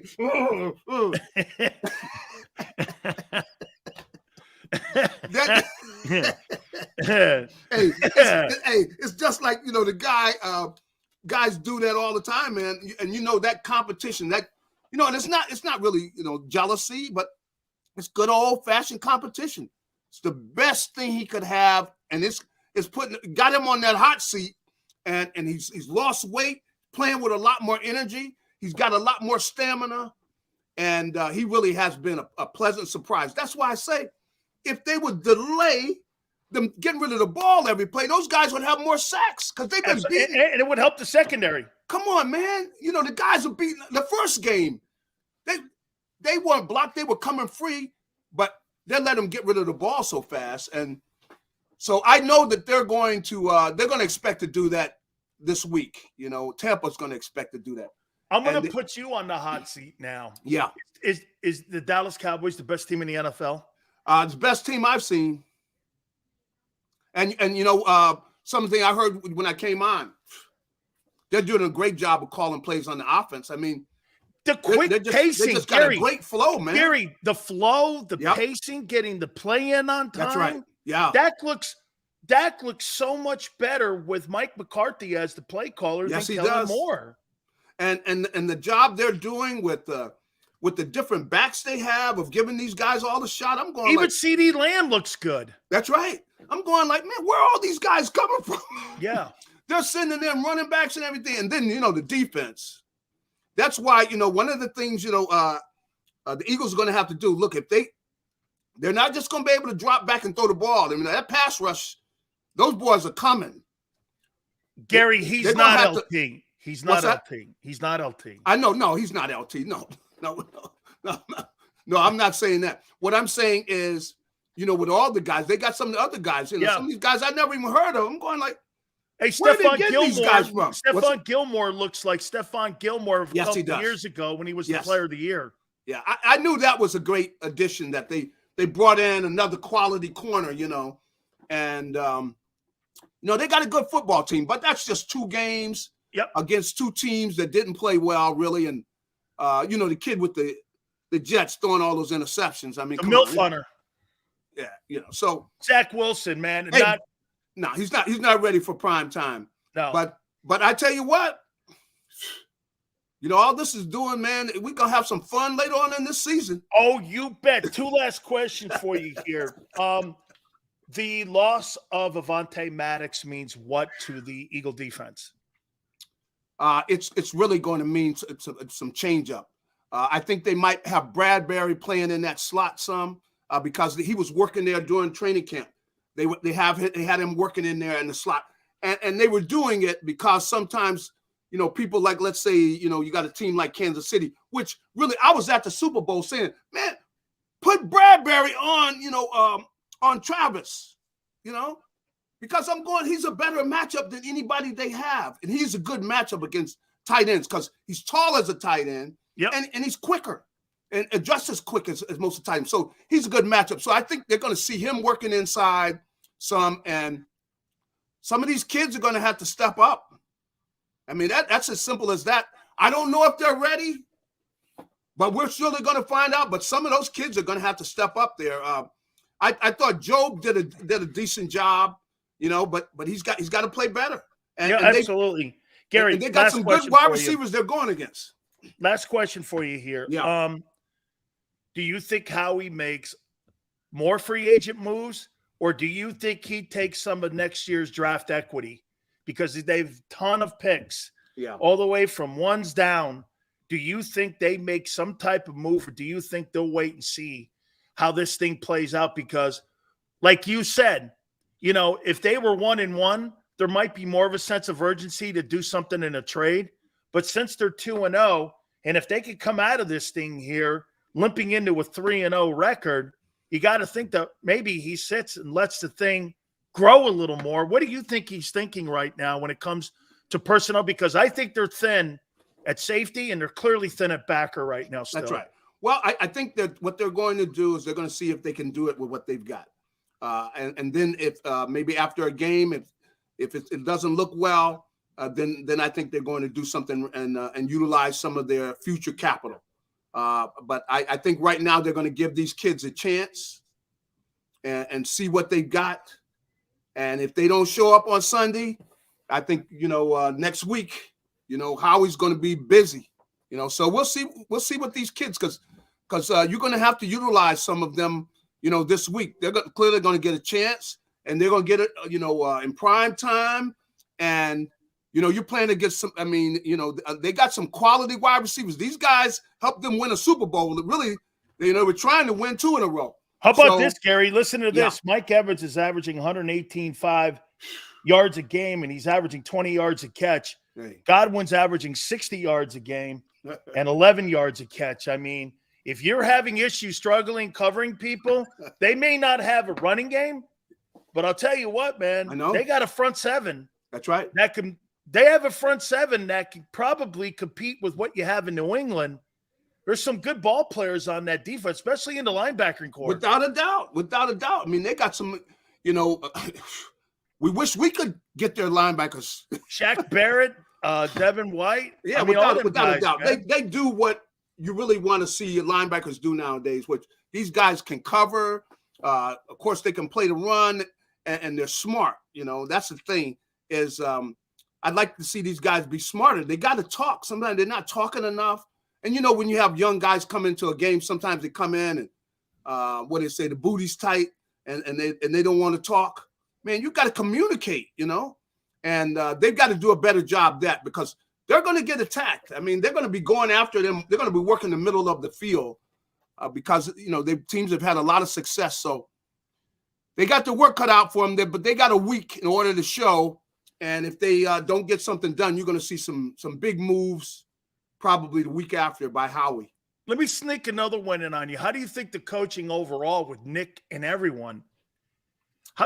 Like special teams and everything and all around, how it's been. I don't think they've done a good job. I don't think that I don't think they've been terrible, because I think that you're 2-0. Yeah, we're 2-0, and Belichick and Flores, right. They've beaten a lot of people. So yes, they do a good job. So and I appreciate what Jalen did, as I said, and maybe they told him, look, if you're not sure about what you're seeing, throw the ball out of bounds, run, get what you can do. So that's one of the reasons they won the game. If he'd have been throwing the ball, turning the ball over 4 or 5 times, it'd be some L's on there. So, but going forward, they got to figure this thing out, man. They got the time to do it. So I want to see an improved offense when they get on the field against Tampa Bay, because I think Tampa Bay is going to score some points.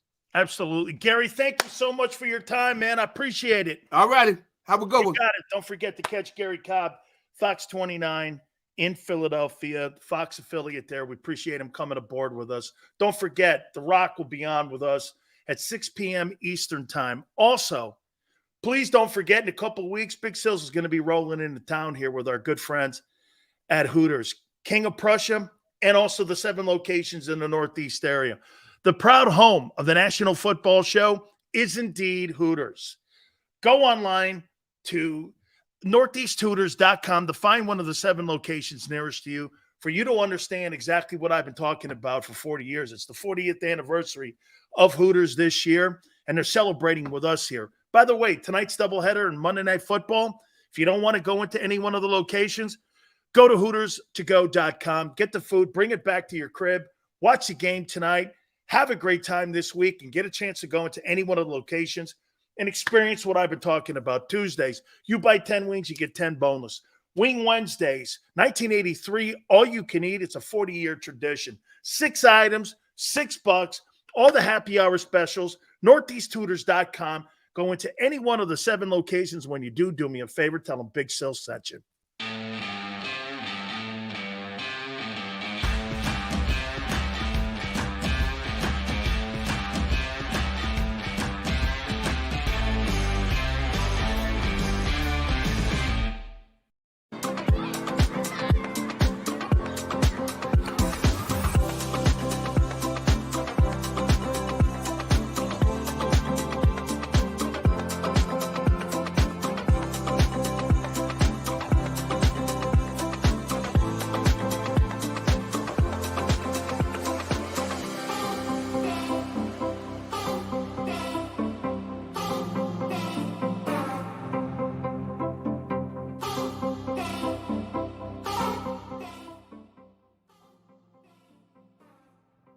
Heading down the shore, have a ball once more.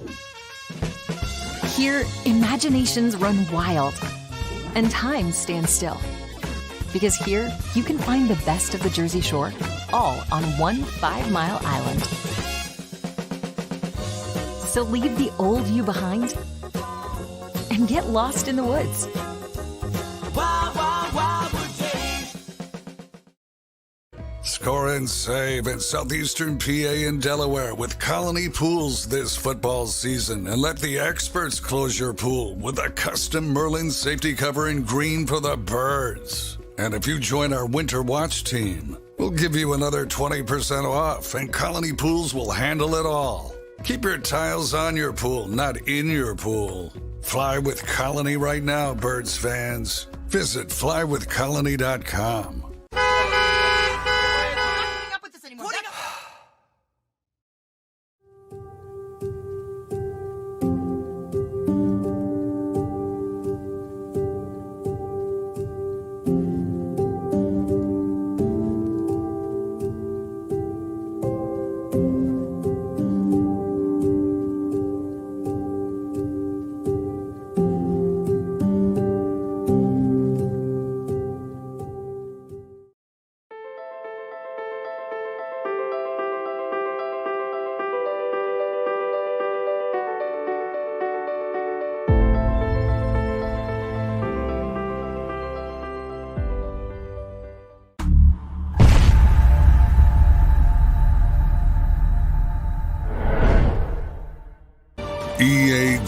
EAGLES, Eagles.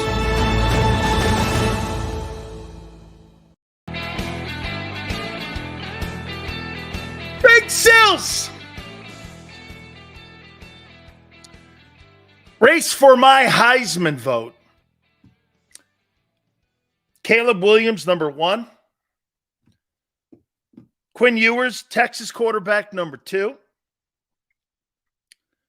Michael Penix, Washington, number 3. Shedeur Sanders, number 4. And Sam Hartman, Notre Dame, number 5. I think the injury to Travis Hunter obviously takes him out of that mix for now. I thought that Colorado State game was fueled by the coaches, and it created a lot of poor sportsmanship hits in that game from both teams. Most notably from Colorado State.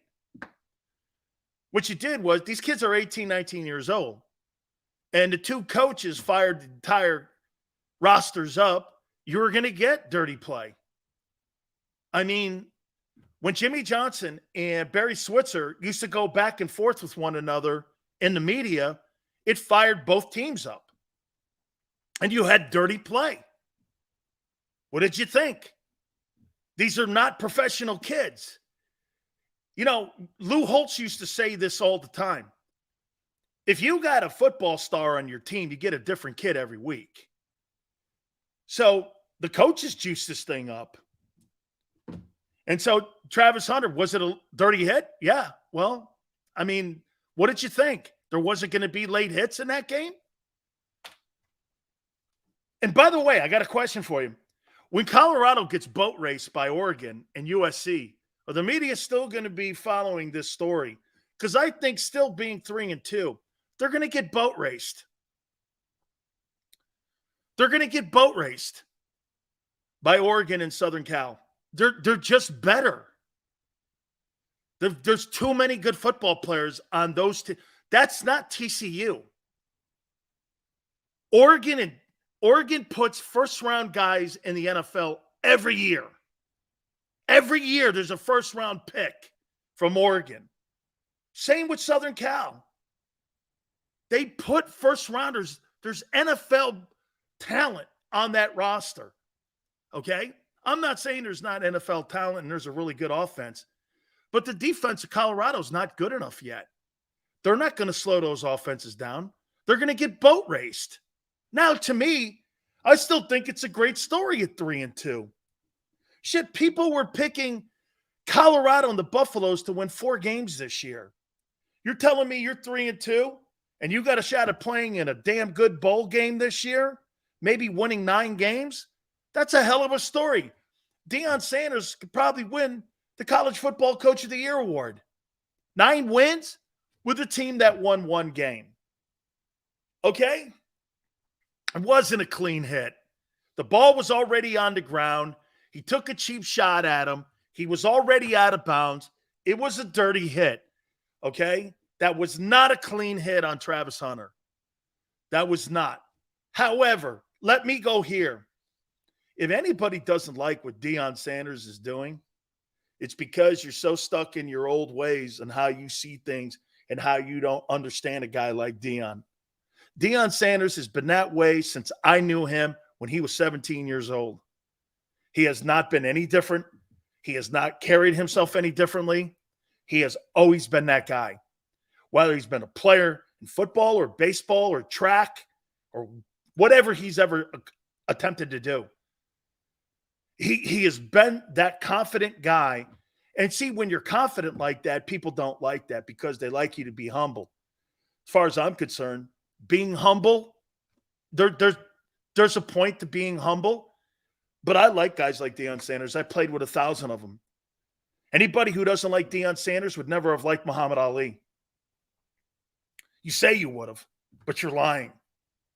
Anybody who has a problem with Sanders would have hated Ali because Ali acted like that. The only reason that you revere Ali now is because you see what he became to the world. Well, Deion's doing the same kind of shit now for the football world and for minority coaches. He's opening people's eyes. It's not just for the way, and you know what Deion's doing? Deion's doing the same kind of shit Trump did. It's unconventional. It's out of the box. It's not establishment. He's doing something different. People don't like that when you're the first. They don't. When you do something like that, okay, it's out of the box. And well, I don't like the way he fired 85. I'm like, he didn't fire 85 guys. He fired 19. The rest of them quit.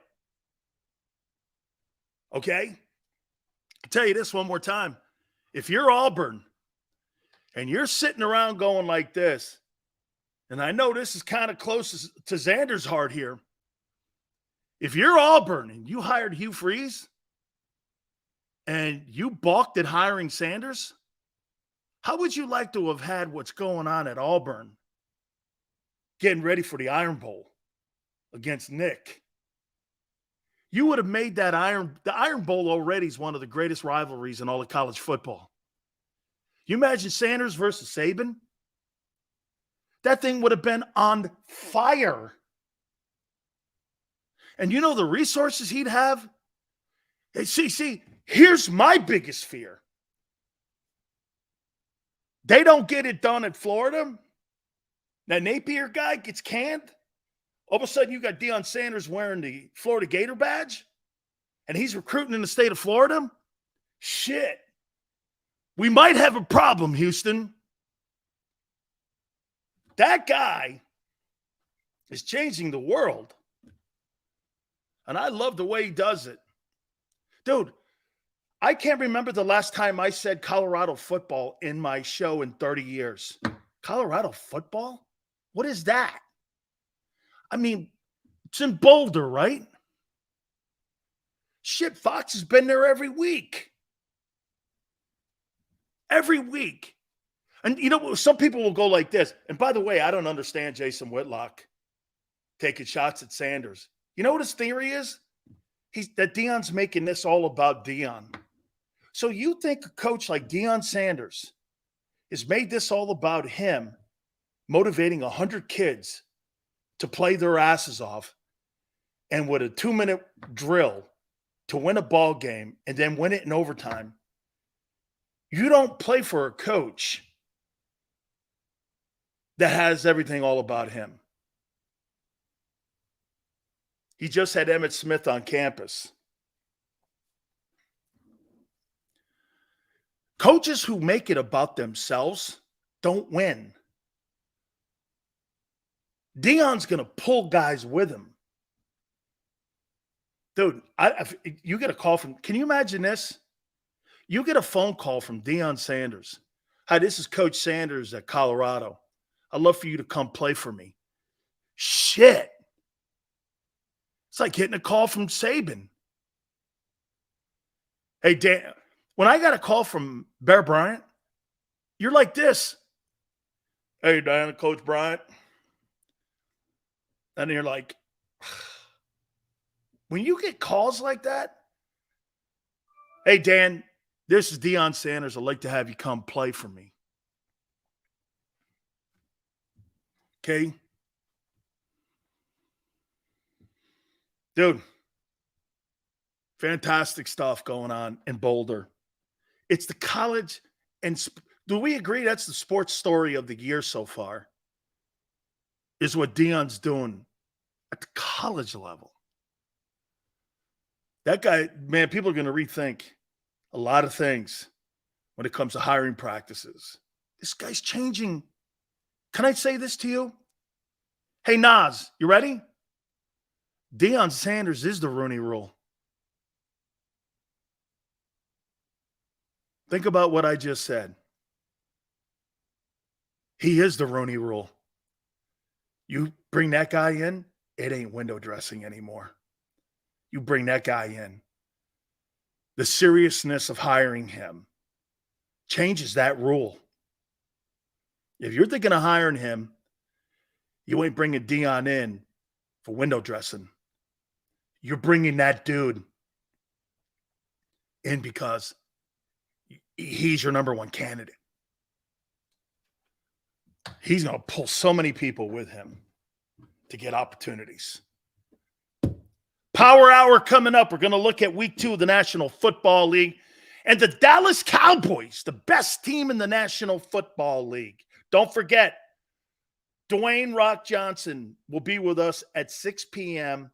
Eastern time right here on JAKIB Sports. Can you believe that? The Rock is going to make his grand appearance on JAKIB Sports. Unbelievable. We can't wait for that to happen. Hour number 3 coming up. Keep it here on the National Football Show.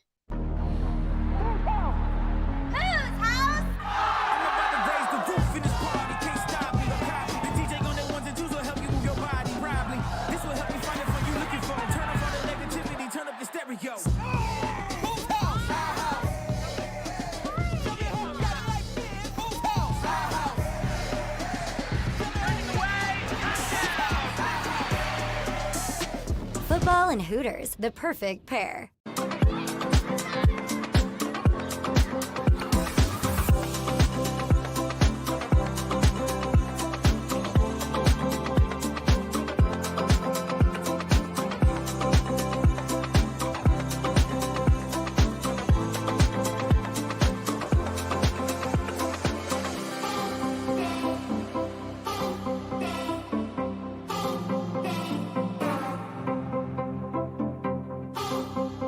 If you own a company and you're not producing a podcast, you're missing out. The public consumes messaging when they're ready. Join the professional podcast network of companies and let JAKIB Media Partners put you in the podcast arena. Come to our professional studio or we'll come to your place of business and professionally produce your company podcast. Call JAKIB Media right now at 267-261-3428. 267-261-3428. Heading down the shore, have a ball once more. Here, imaginations run wild and time stands still. Because here, you can find the best of the Jersey Shore, all on one 5-mile island. So leave the old you behind and get lost in the woods.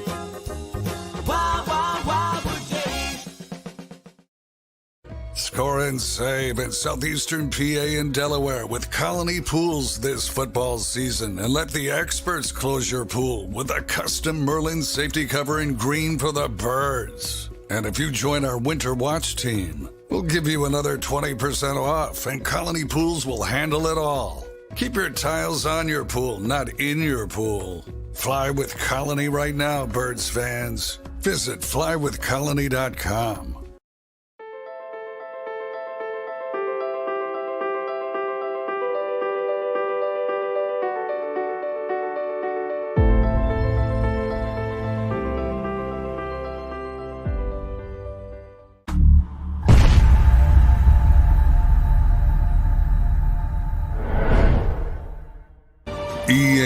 EAGLES, Eagles.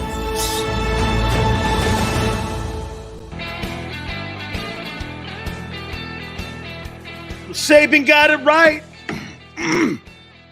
No wonder he benched Hurts. By the way, I saw someone in here go like this. They were like, you see what he just said? The Cowboys are the best team in the NFL. You know he hates us. Sorry, I tell you the truth. You don't like the truth? Go listen to one of those shows on the radio in Philly. I'm sure they got enough pom-poms to go around. We're the best. Hey, Nick Sirianni's great. He's a librarian. Nick Sirianni's a librarian. Okay? He works also at Loria and Roseman CPA firm. That's where he works. One of the best CPAs there are. I mean, you want to get your money saved in taxes? You go to Loria Roseman. Ask for Sirianni. Tremendous bookworm. Wonderful at saving money. He don't have to tell you the truth because, you know, that's what you try to do. You're trying to lie on your taxes anyway. You know? I agree with Angelo. After week 1, Brian Johnson, what a great play caller. You're like, bro, no one in Philly believes you. Stop lying. Stop lying. Dude, this is why I don't have respect for that shit. I don't have respect for people that don't identify the obvious. He has not been good. And there's Nick jumping on the sword for Howie. That's not coaching. And by the way, what good does it get you when you jump on the sword for a guy like Jonathan Gannon who's stabbing you in the back at the same time? And dude, you know how I know that he's a bookworm? Michael Clay's still coaching. Michael Clay is still a coach with the Eagles. How is that possible? Honestly, how is that possible? Nobody in their right mind goes, that guy right there, when you're looking for a special teams coach, the Eagles have the best one in the building. Holy shit, that's tremendous. Scott goes, Sills is giving out September trophies. No. And you take participation medals. I like teams that are playing well right now. You take participation 17th place trophies. What's the difference between 17th place and second place? Nothing. Nothing. There's no difference between 17th place or second. In my book. Maybe in your book. Hey, we got that old good try, you know. That's why Jeffrey Lurie at 30 years has won Super Bowl. You know, I think he's a really great owner. Okay. You're comfortable with that. Well, he's not Bob Kraft. Shit, he ain't Jerry Jones.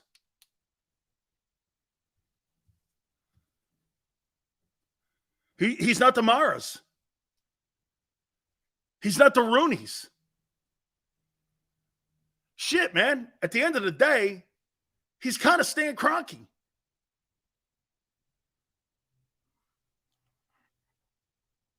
How about this? Steve Bisciotti in Baltimore has more success than the owner of the Eagles. This is not an opinion. This is not an opinion. This is fact. I'll let you know when it's an opinion. Let's talk about the best teams in the NFL right now. They all played over the weekend. Some bounce backs and some setbacks. Okay? Ravens beat the Bengals. Joe Burrow blows. Like I told you, this is equal opportunity on offenders. Joe Burrow, not good enough. You look terrible. If your calf hurts, let everyone know. Get out of the way. You're 0-2. 11.5% chance of you making it to the playoffs now. In the AFC, you got some work to do. He's terrible right now. That looks out of sync. He's not playing well. Better in the second half, but I think he had 93 yards going into half. Terrible. He's actually playing worse than Jalen. Okay? Joe Burrow, the highest paid guy in the NFL, $55 million. Sucks. Has to be better, guy. Bucks beat the Bears 27-17. Mayfield 3-17. Bucks are 2-0. Same as the Eagles. I'm more impressed with the Bucks have done than the Eagles have done. By far. Because I thought the Bucks would be 0-2. And Mayfield's actually taking an opportunity here to put himself in a position to maybe still quarterback in this league. 70% completion percentage. They're winning ball games. The Bucks are playing. Hey, I'm more impressed with what the Bucks have done than what the Eagles have done. I'm not impressed with the Eagle defense at all. And I'm clearly not impressed with the Eagle offense at all. Nothing. Bucks, I'm stunned. Actually stunned. Shit, the Glazers have more success than Jeffrey Lurie. How about the boy that I wanted on my team? Yes, sir. Man, I love this kid. Love this kid. Maybe you should have hired Baker Mayfield. I like that guy now.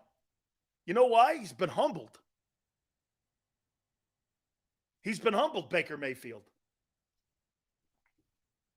I like that kid. Got a little bit of a moxie about him. Look, I think he's a little bit of a cheerleader too. I like this kid. Maybe he should have been your backup. I don't know. Baker Mayfield. By the way, here's another example of a guy playing better. And going from where he went a year ago to where he is now. It's not a change in take. It's a fact. He's playing better. Do you want me not to recognize him playing better? Or not? Or lying to you? It is a change of take. No. So Baker's not playing better. You see, according to Senor, and just a stupidity of ignorance, Baker Mayfield is playing better now. So what he would have me do is say that he still sucks. I don't do that. I give justice where justice is due. Jordan Davis is playing better.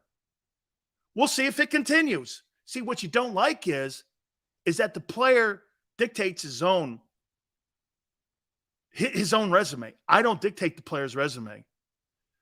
I'm not a prognosticator. I'm not a fortune teller. I don't have a genie lamp.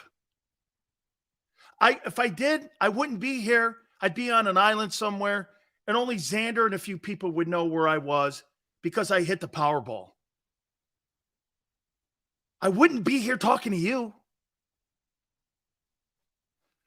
Sills takes are based on a week-to-week. Correct. Yes. Yes. Yes. Finally, someone gets it. Because the players' play will dictate it. Yes. Yes. Congratulations, kid. You finally woke up and now you understand things. Just like a business and stock. Disney stock could be up here, but now it's down here. Should I still say that Disney stock is better? Maybe that's my background, because I was a broker. So you want me to still sell a shitty stock, even though the stock sucks? Go ahead, Chris. Hang tight, brother. I got some penny stocks for you. I'm sure you'll buy into them, because you'll have those 10-year-old takes on Wentz. Oh, good, kid. How about this kid, man? Bijan. Say it with me. Bijan. Bijan. Say it with me. Bijan. 19 carries, 124. You're looking at your next NFL rushing champion. Say it with me. I told you this kid was going to be a superstar. 124 on the ground. God, he looks special. Can you imagine paying Bijan Robinson and helping Jalen Hurts out in that offense with an electric back?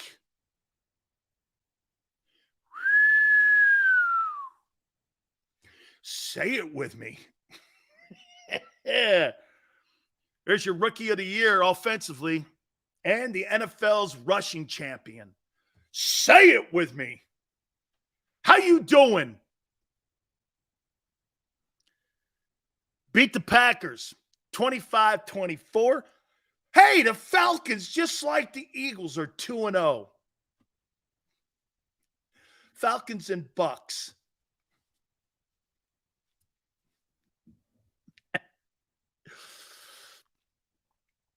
Chiefs. This was pretty good here, man. 17-9. Trevor Lawrence got to play better, man. Mahomes 305 bounce back. And the Chiefs are now 1-1. Okay? 1-1. Not good. Not good, Jags. Got to be better, man.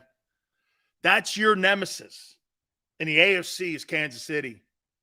You got to beat that kid. Trevor, you want to beat somebody? Beat that guy.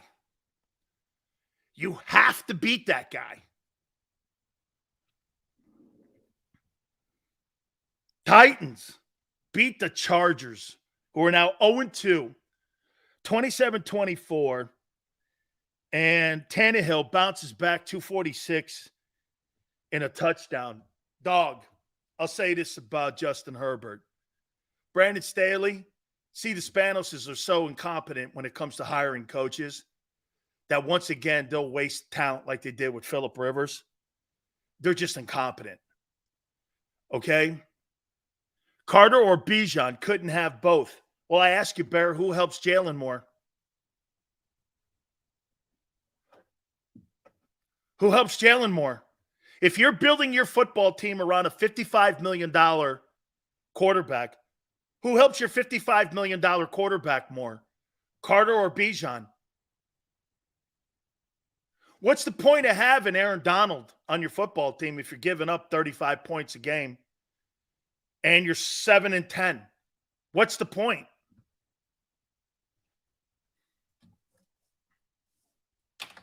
Swift helps Jalen? Really? Yeah, he helps him so much they didn't even use him in game one. Quite a help. What a lame-ass take that thing is. You might want to refresh yourself. Hit refresh, kid. Or sit in the corner with a dunce hat on. Terrible take. So I had a conversation with Ken Dorsey. And they pound the Raiders 38-10. Josh Allen. What a player. 274, 3 touchdowns, no turnovers. Let me tell you, though, reading into the numbers, let me put it to you this way. He had one of the absolutely worst at yards per play. I think it was 4.5. They had no deep throws. They were not going to have high turnover plays. And in my opinion, I think they told Josh Allen, we're going to reel it in. Okay? We're going to reel it in. And they reeled it in. Okay? Temple knocking off your canes this weekend, Sills. Are you taking the 45 points?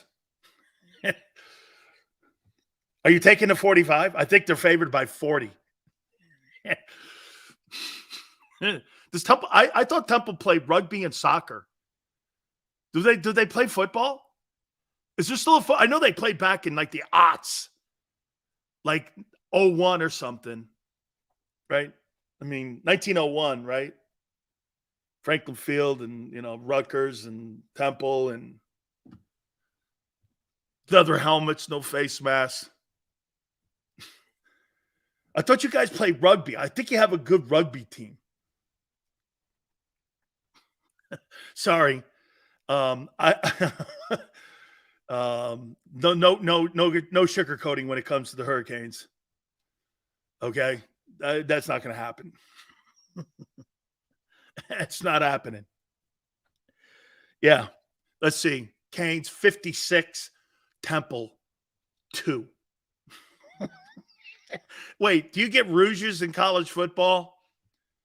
Or like a safety or something? I don't know. Can you get a point? Or is that XFL? Forget. By the way, you guys don't care about Temple and Philly. What the hell are you talking about? You guys make it sound that wait, it's a big game this week because my Hurricanes are playing. All right. Temple's got a great basketball program. Don Chaney, I love that guy, man. Him and Calipari used to going at it when he was at UMass. Legendary press conferences with Chaney and Calipari. Those things were awesome, man. Price of admission kind of shit. Yeah, Justin Herbert's got to win some games, man. This ain't happening, dog. Okay? They got to do some stuff.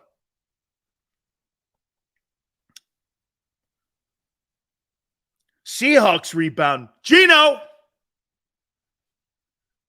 328, 2 touchdowns, 37-31 over the Lions. Who would have thought the Seahawks are better without Russell Wilson?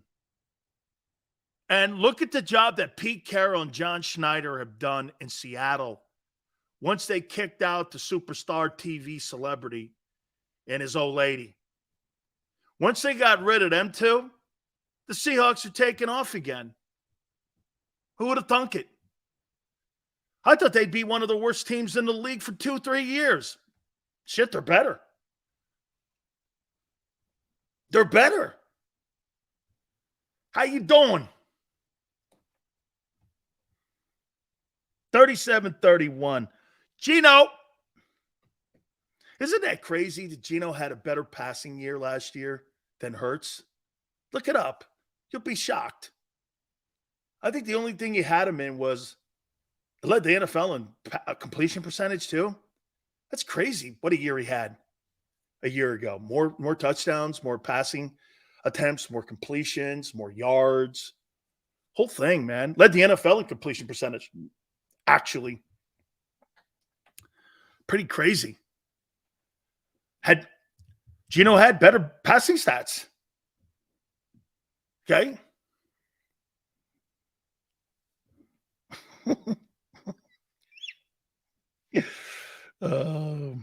Angelo, I know you're watching. You're right. Too easy. Giants rally with the greatness of Daniel Dimes Jones. 31-28. Dimes Jones, 321. Hey, man. I don't know. The Cardinals and Jonathan Gannon. I guess no one got off the bus in the second half. Okay? I guess no one got off the bus in the second half.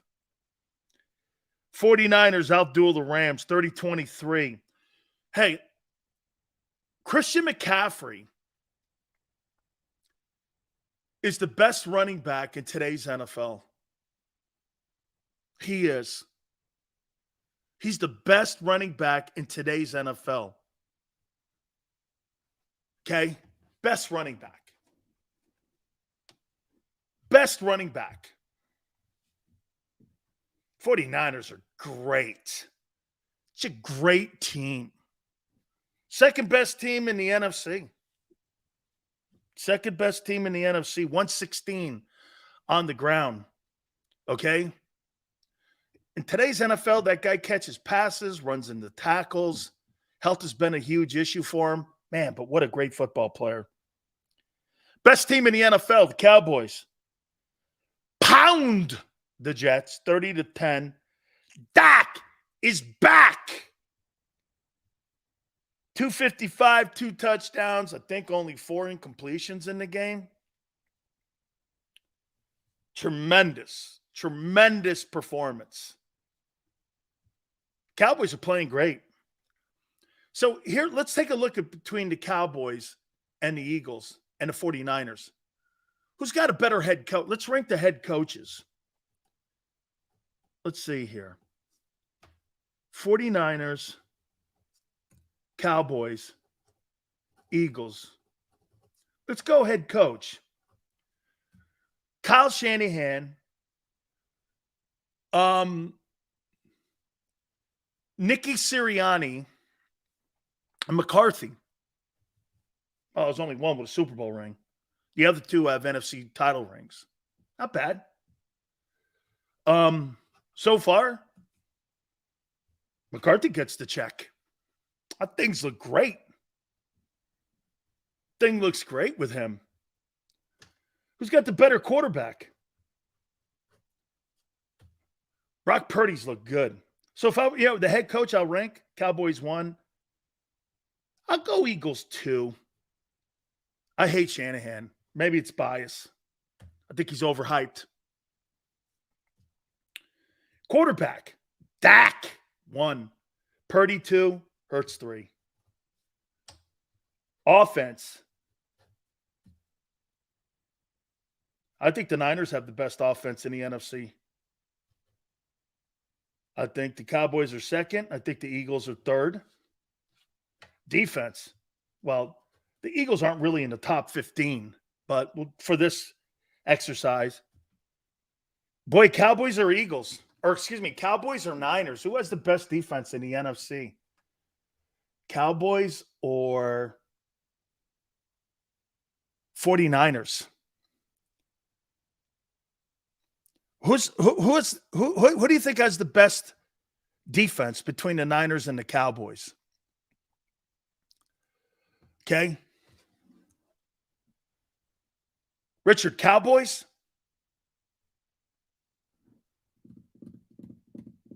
Now, the 49ers have beaten Pittsburgh and the Rams. And the Cowboys have beaten both New York teams. You think it's a tie? Tie? Okay. Eagles not in the top 15. You're giving up 340 yards passing. How could you be in the top 15? How could you be in the top 15 giving up 350 yards in passing offense? You're giving up 400 yards a game. You're telling me you're a top 10 defense? 400 yards a game you're giving up. Okay, sure. Let's see, what was it? 353 you're averaging, and then another. You're giving up 400 yards in offense. You think you're a top 10 defense giving up 400 yards? What planet are you on? You're giving up 400 yards in defense a week.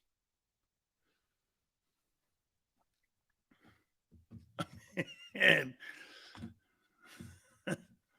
rush defense. Oh, well, okay. She gave up 100 yards in week 1 to the Patriots. Then you turned around and you gave up another 43, and you're giving up 345 yards in offense, passing. That's 400 yards.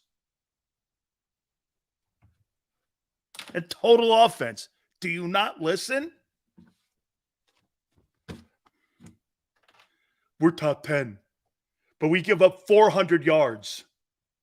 That's about 87, Scott. 9. Scott, you only have to give up 50 to have 400 yards in total offense.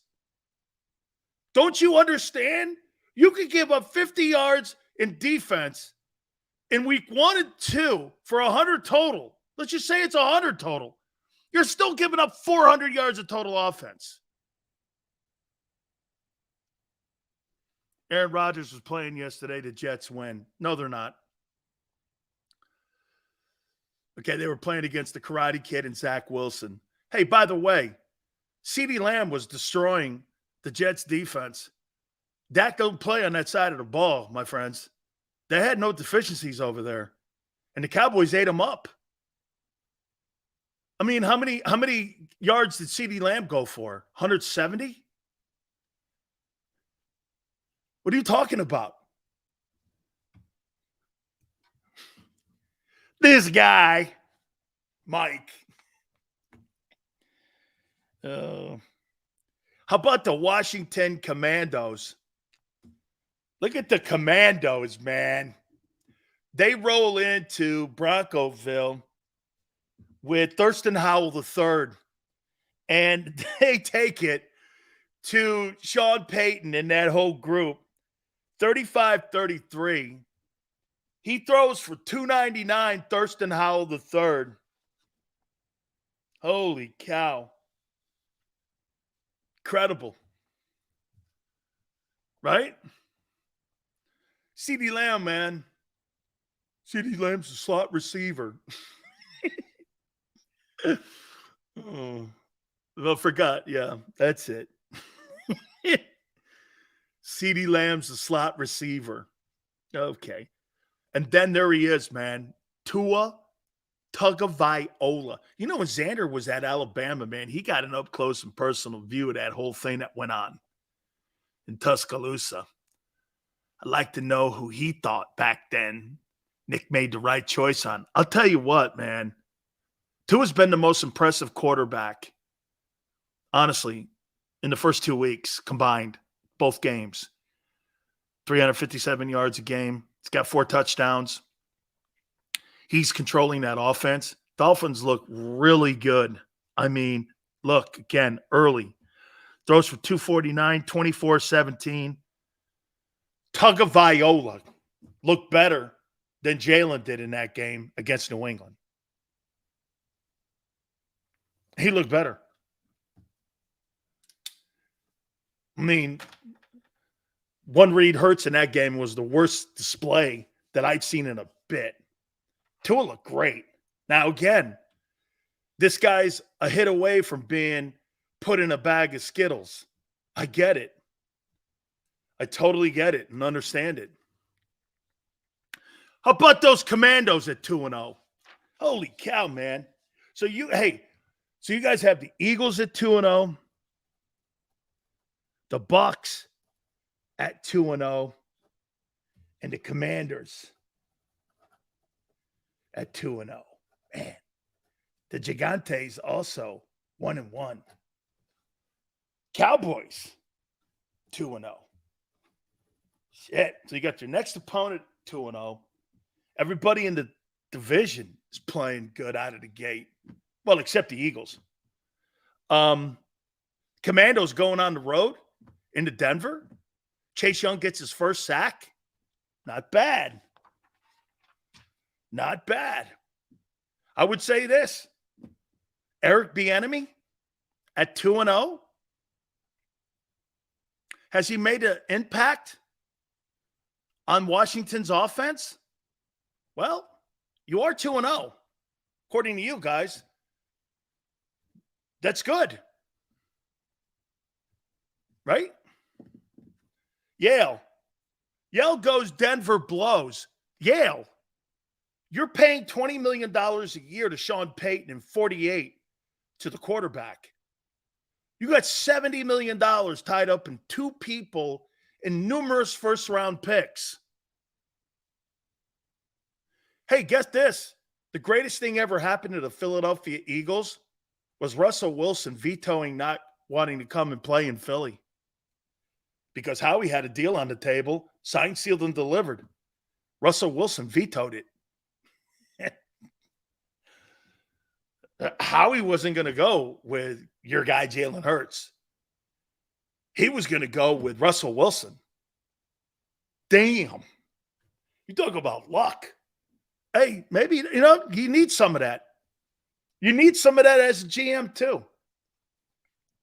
By the way, Xander was right. Xander said this 2 years ago. I don't know.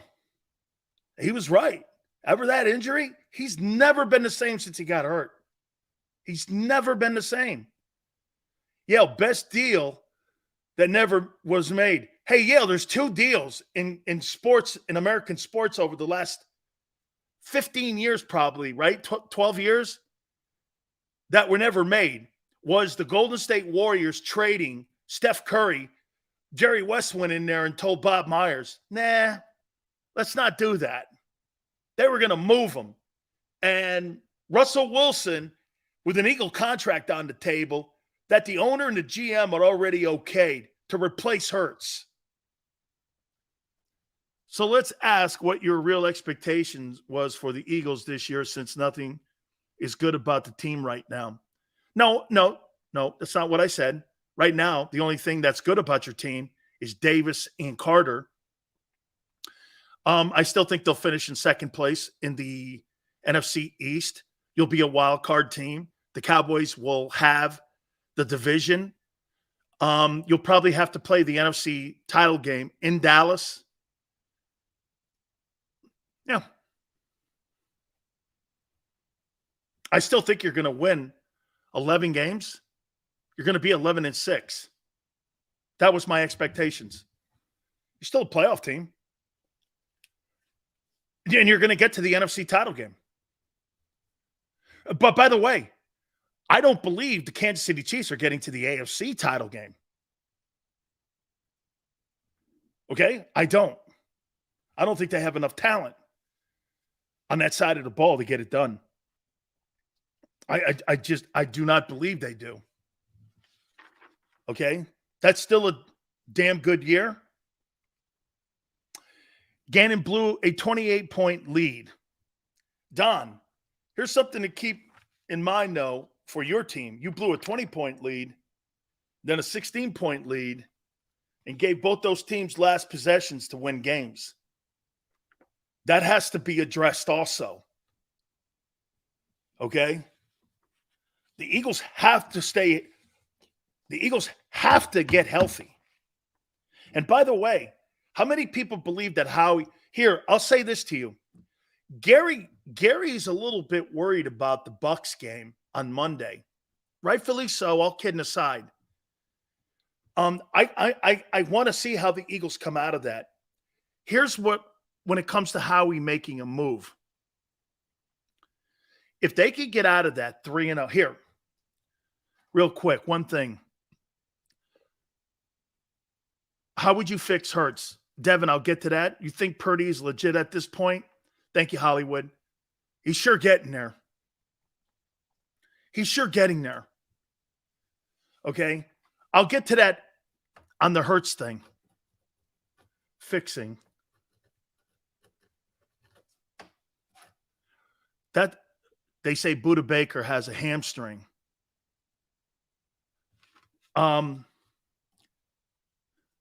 Here's what I think about Howie making a move.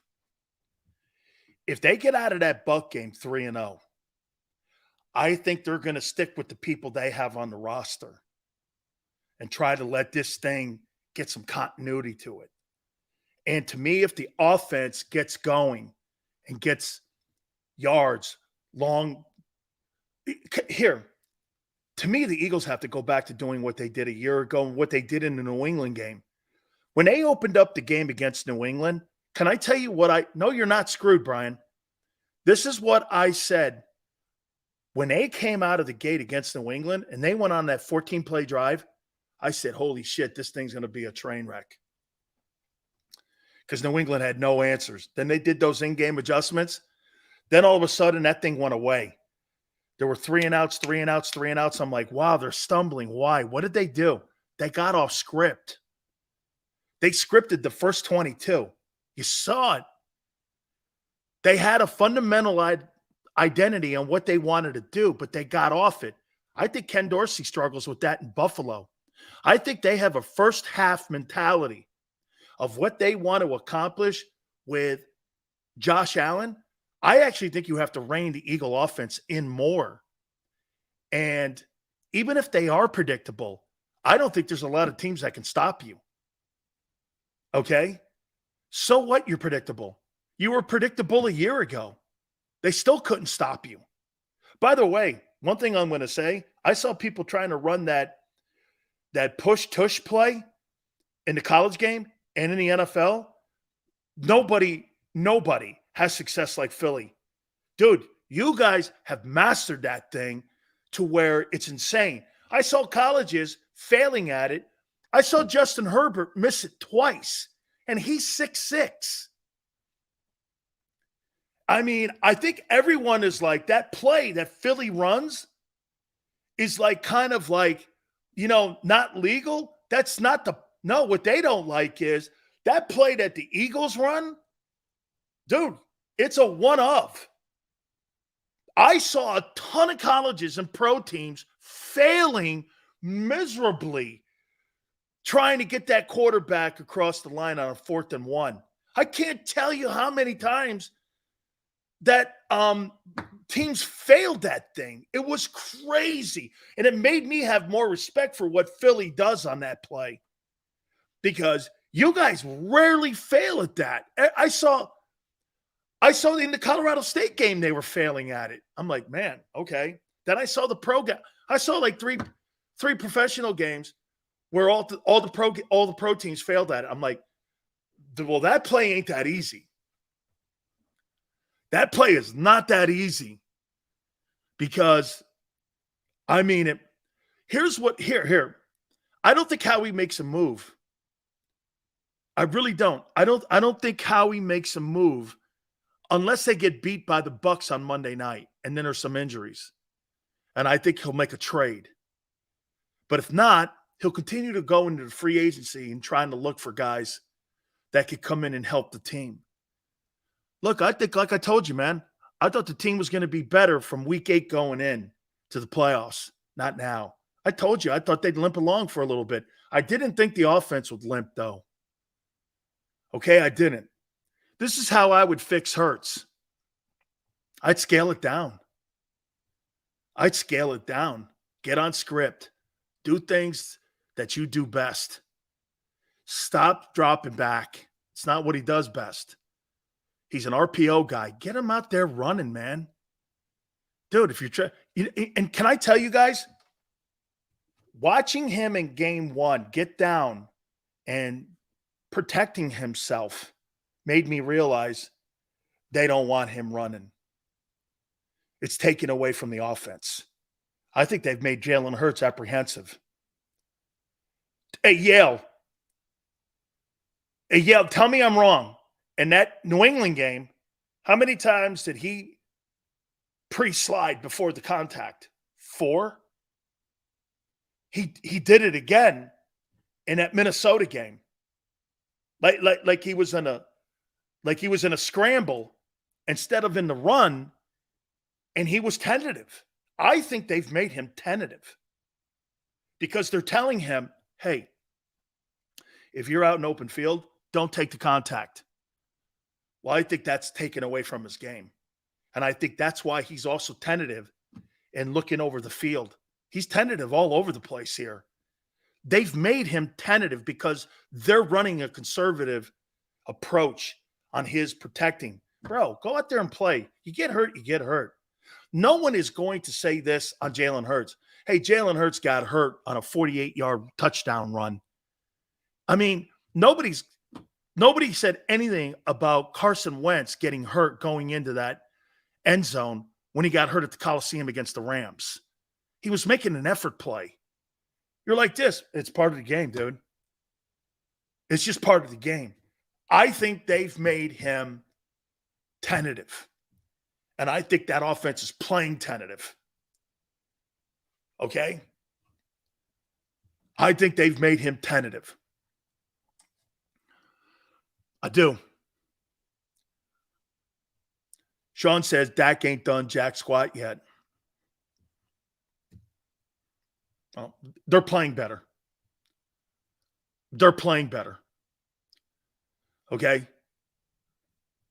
But here, go out there and ball, dude. I would tell Jalen this. And that's how I would, you know how I would fix this?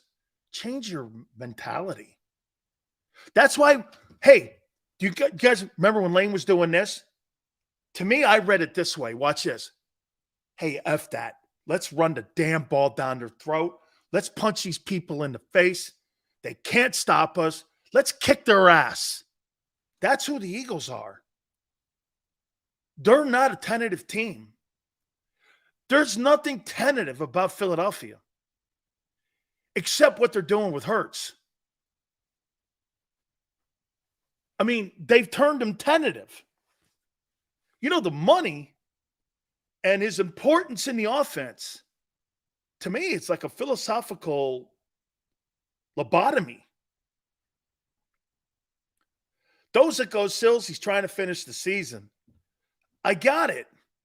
I'm not saying you're wrong, but Jesus, the pre-slides before contact, you know, not wanting to throw the ball down the field in the New England game, then he throws it. He realizes he made a shitty throw. There's bitching on the sideline. You're sliding before contact. That's tentative football. Maybe that's why you look at it and you're like, I don't know, man. There's just not something right about it. It was like totally was like Jamal Holloway running the wishbone offense at Oklahoma back in the day. I thought I was waiting for Billy Sims to come off the top of the crown of the Memorial Stadium in Norman. I'm waiting for the triple option with Thomas Lott and I am hip running it for Nebraska. Right? It's like one of them like triple option things you see at Navy and Army. Right? Look. So, hey, I do think they're going to bounce back offensively. I still think that that's an issue defensively. All right, let's take a quick timeout. Please hit the like button. I'll talk about tonight's doubleheader. The Monday nights, it's pretty wild, isn't it? They got a doubleheader week 2 to finish week 2 off. Crazy. We'll look at those 2 games. Hit the like button. Keep it here on National Football Show.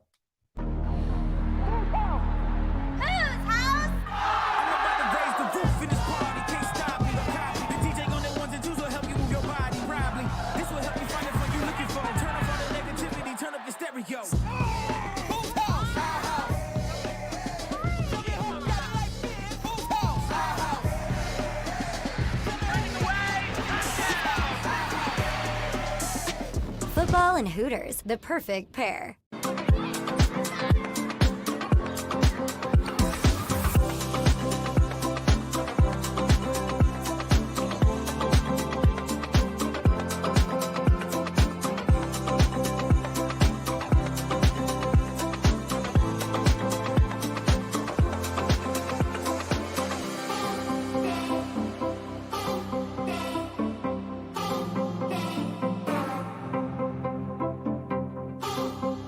If you own a company and you're not producing a podcast, you're missing out. The public consumes messaging when they're ready. Join the professional podcast network of companies and let JAKIB Media Partners put you in the podcast arena. Come to our professional studio or we'll come to your place of business and professionally produce your company podcast. Call JAKIB Media right now at 267-261-3428. 267-261-3428.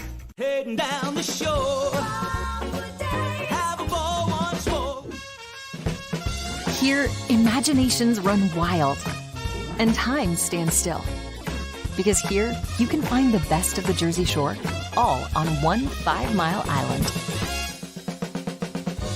So leave the old you behind and get lost in the woods.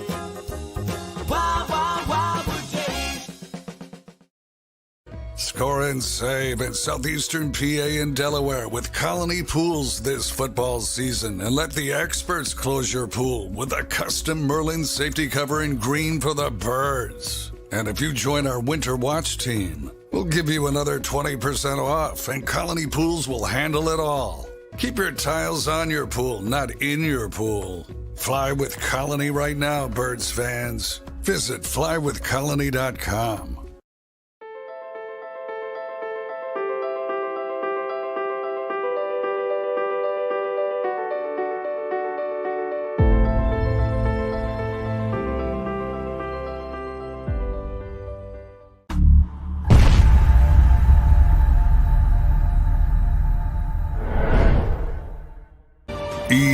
EAGLES, Eagles.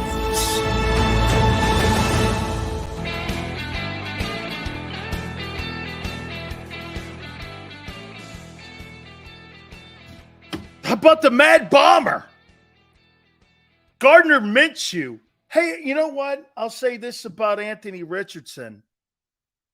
He's probably been the best of the young quarterbacks. And I said I thought he'd be the worst. And he's probably been better than I thought. Okay? I thought he was better. 2 weeks, man. I mean, I think he's in concussion protocol. He's not bad. He's not playing bad right now.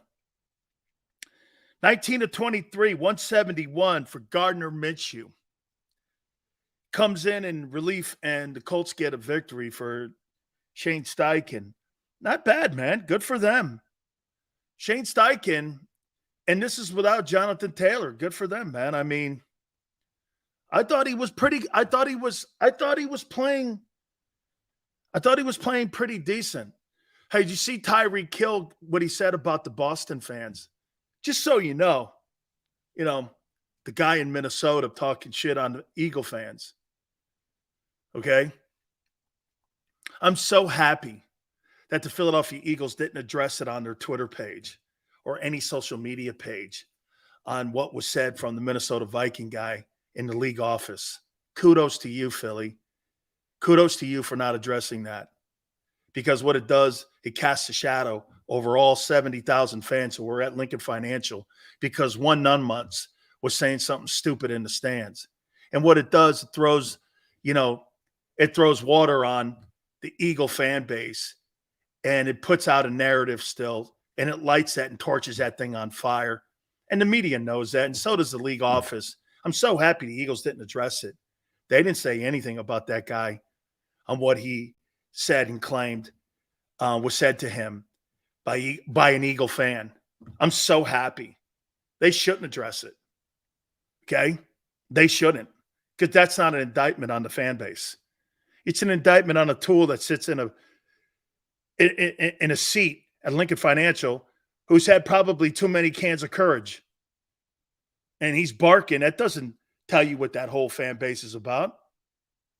I'm happy they didn't address it. And so Tyreek Hill's like, man, those Boston fans, they'll say anything to you. Well, hey, man, you know what fanatic means? Fanatic almost is like a word that you use when you're talking about someone who's insane. Being a fan and being insane is this far from one another. This far from one another.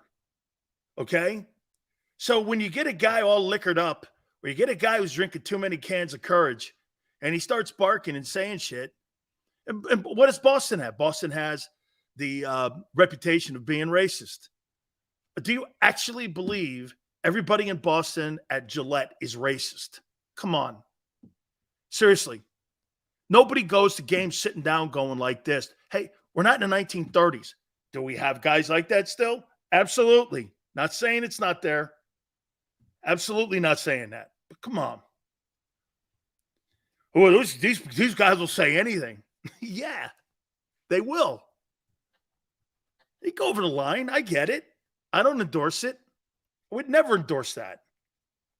Especially when you're trying to take a family of 4. I don't want some nutbag sitting next to me barking racist things. Nobody wants to hear that. By the way, anybody who's in their right mind and anybody who says anything like that should confront the guy himself, because it's an indictment that you allowed if you sit next to somebody and they say it. Okay? Okay? Hey, this is a standard legendary Xander take. Big Seals, your bad work is becoming legendary. Keep it up. Can't wait for tomorrow. Yeah. Okay. There's still a ton of brothers at those games in Boston too. I get you, JH. I'm not saying that, but I'm just very glad that the Eagles didn't address that. So like the Vikings and the Park Avenue tried to make like something out of both Boston and Philadelphia because the fans are loud. They're obnoxious. Gee. Maybe that's why I like both places. I like Philly and Boston. Both obnoxious human beings, both obnoxious fan bases. Yeah. Okay. Yeah. That's right, Brian. You police your own. Shut up and sit down before you get a beating. Don't let me come down off the 700 section and kick your ass, guy. All right, tonight's game. Oh, by the way, please, The Rock. This has been a labor of love. This thing's taken me 6 years to do. And finally, we've gotten everybody all on the same page. And Dwayne Johnson will join us. He will join us at 6 o'clock right here on JAKIB. So, hey, man. We're really looking forward to it. Okay, tonight, New Orleans. Look, I think New Orleans has a chance to do something really good here against the Panthers here. They don't really play anybody. They struggled in week 1. I like Derek Carr. I think they got a lot of talent. I do think they're missing Alvin Kamara. I like the Saints in this ball game. I think the Saints have a chance to win 11, 12 football games. Derek Carr did not play poorly. They've got a lot of talent on that defensive side of the football. Okay. I like them. By the way, the other game, Browns and Steelers. I don't know when the expectations or the standard has dropped in Pittsburgh of not just having a losing season for Mike Tomlin and not winning Super Bowls. Kenny Pickett looked terrible in week 1. I mean, he struggled like Justin Fields did. He couldn't read what the 49ers were doing. He struggled mightily, and he could not find the wideout guys. He just couldn't get it done. You know, TJ Watt played well too. Okay? TJ Watt played well, and they still took them apart. So, and the Browns, in my opinion, this thing, I think the Browns are maybe one of the most underrated football teams in the National Football League. I think they got a great roster. I'm not a big Kevin Stefanski fan, but I think, look, you got Chubb. Both wideouts are outstanding. Hey, man, Amari Cooper had 1,000 yards last year. I think they're good in the front. Myles Garrett is going to the Hall of Fame. They got a great linebacking core. They got a third best offensive line in the National Football League. I think their secondary is good. I'm not a big fan of their coaching staff, except for Callahan, who's the second best offensive line coach in the NFL next to Jeff Stoutland. I like the Browns tonight to beat the Steelers. in a pretty close one. It's a divisional game. Who would have thunk this one, man? The Browns could actually win this division here. I got the Saints over the Panthers. I think they'll take care of business, but it's on the road in Charlotte, and the Browns are on the road in Pittsburgh. So I got both road teams going in and pulling in a victory. Really appreciate it, guys. Thank you guys so much. By the way, Seth Joyner's going to join us on Wednesday along with Boomer Esiason.